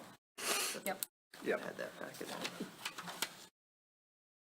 Okay, well, that will wrap us up on 10C for this evening. 10D is the agribusiness and agritourism. Nothing? Nothing new to discuss there. 10E is our 5G. Joe, anything to discuss? Nothing to discuss. Item 11 is new business. There is no new business this evening. 12 is comments from committees and consultants. Don't think we have any committees going right now. And then anything else from Joe or Dana? No? Thank you. Any comments from commissioners? I have a question. Yeah. Joe, is zoning ordinance 161 a regulatory ordinance?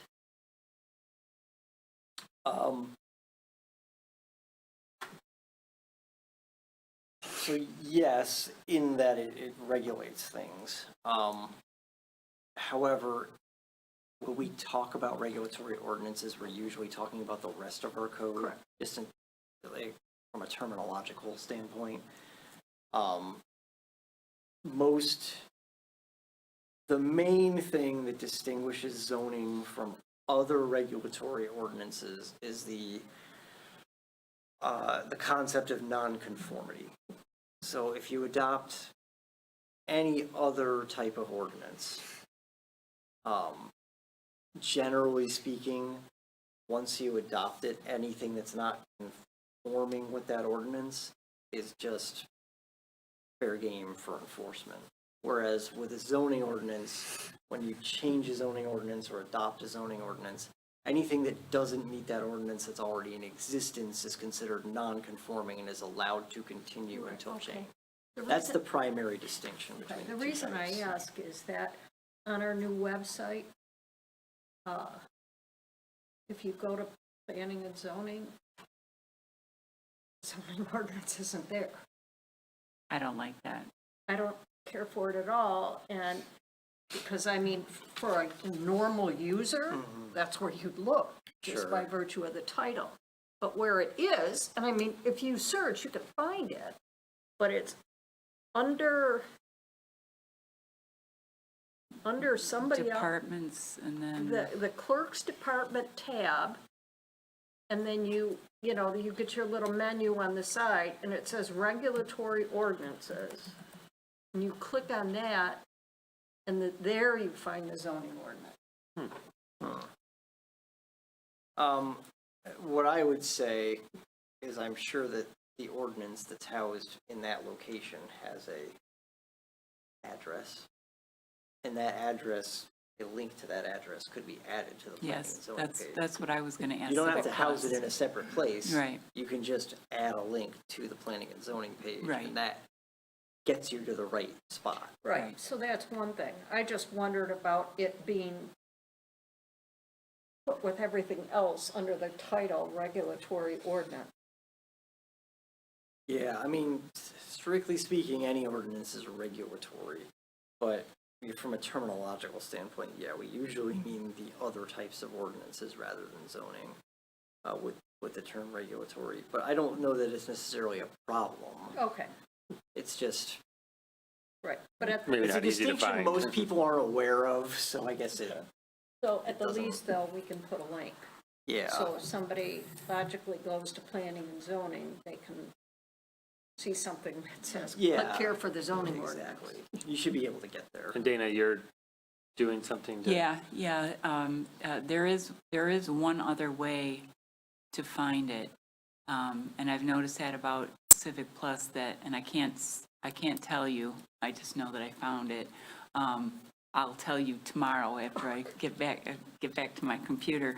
But there is something else, the zoning map that you had mentioned to me. Oh, yeah. Yeah, so I have to check into that too, but that was another one of those things where there was like multiple, and I don't know if that's a common thing where the problem lies where something needs to be updated and it's in multiple places, where Joe is saying something about what he just said about a link. Yeah, that, You change it in one place and that's obviously the preferred. So, yeah, let me make that my mission tomorrow and I'll let you know how that. Okay. Thank you all. And then I think just so everybody knows, the newbie rezoning request did get approved by the board. Yes, notice has been published. Notice has been published and will take effect next Friday. Okay. Any other comments? Not a motion to adjourn at 9:11 PM. Is there a second? Second. Second by Kant. All in favor, say aye. Aye. Any opposed, nay. Meeting is adjourned. And Anne Marie, thanks for putting this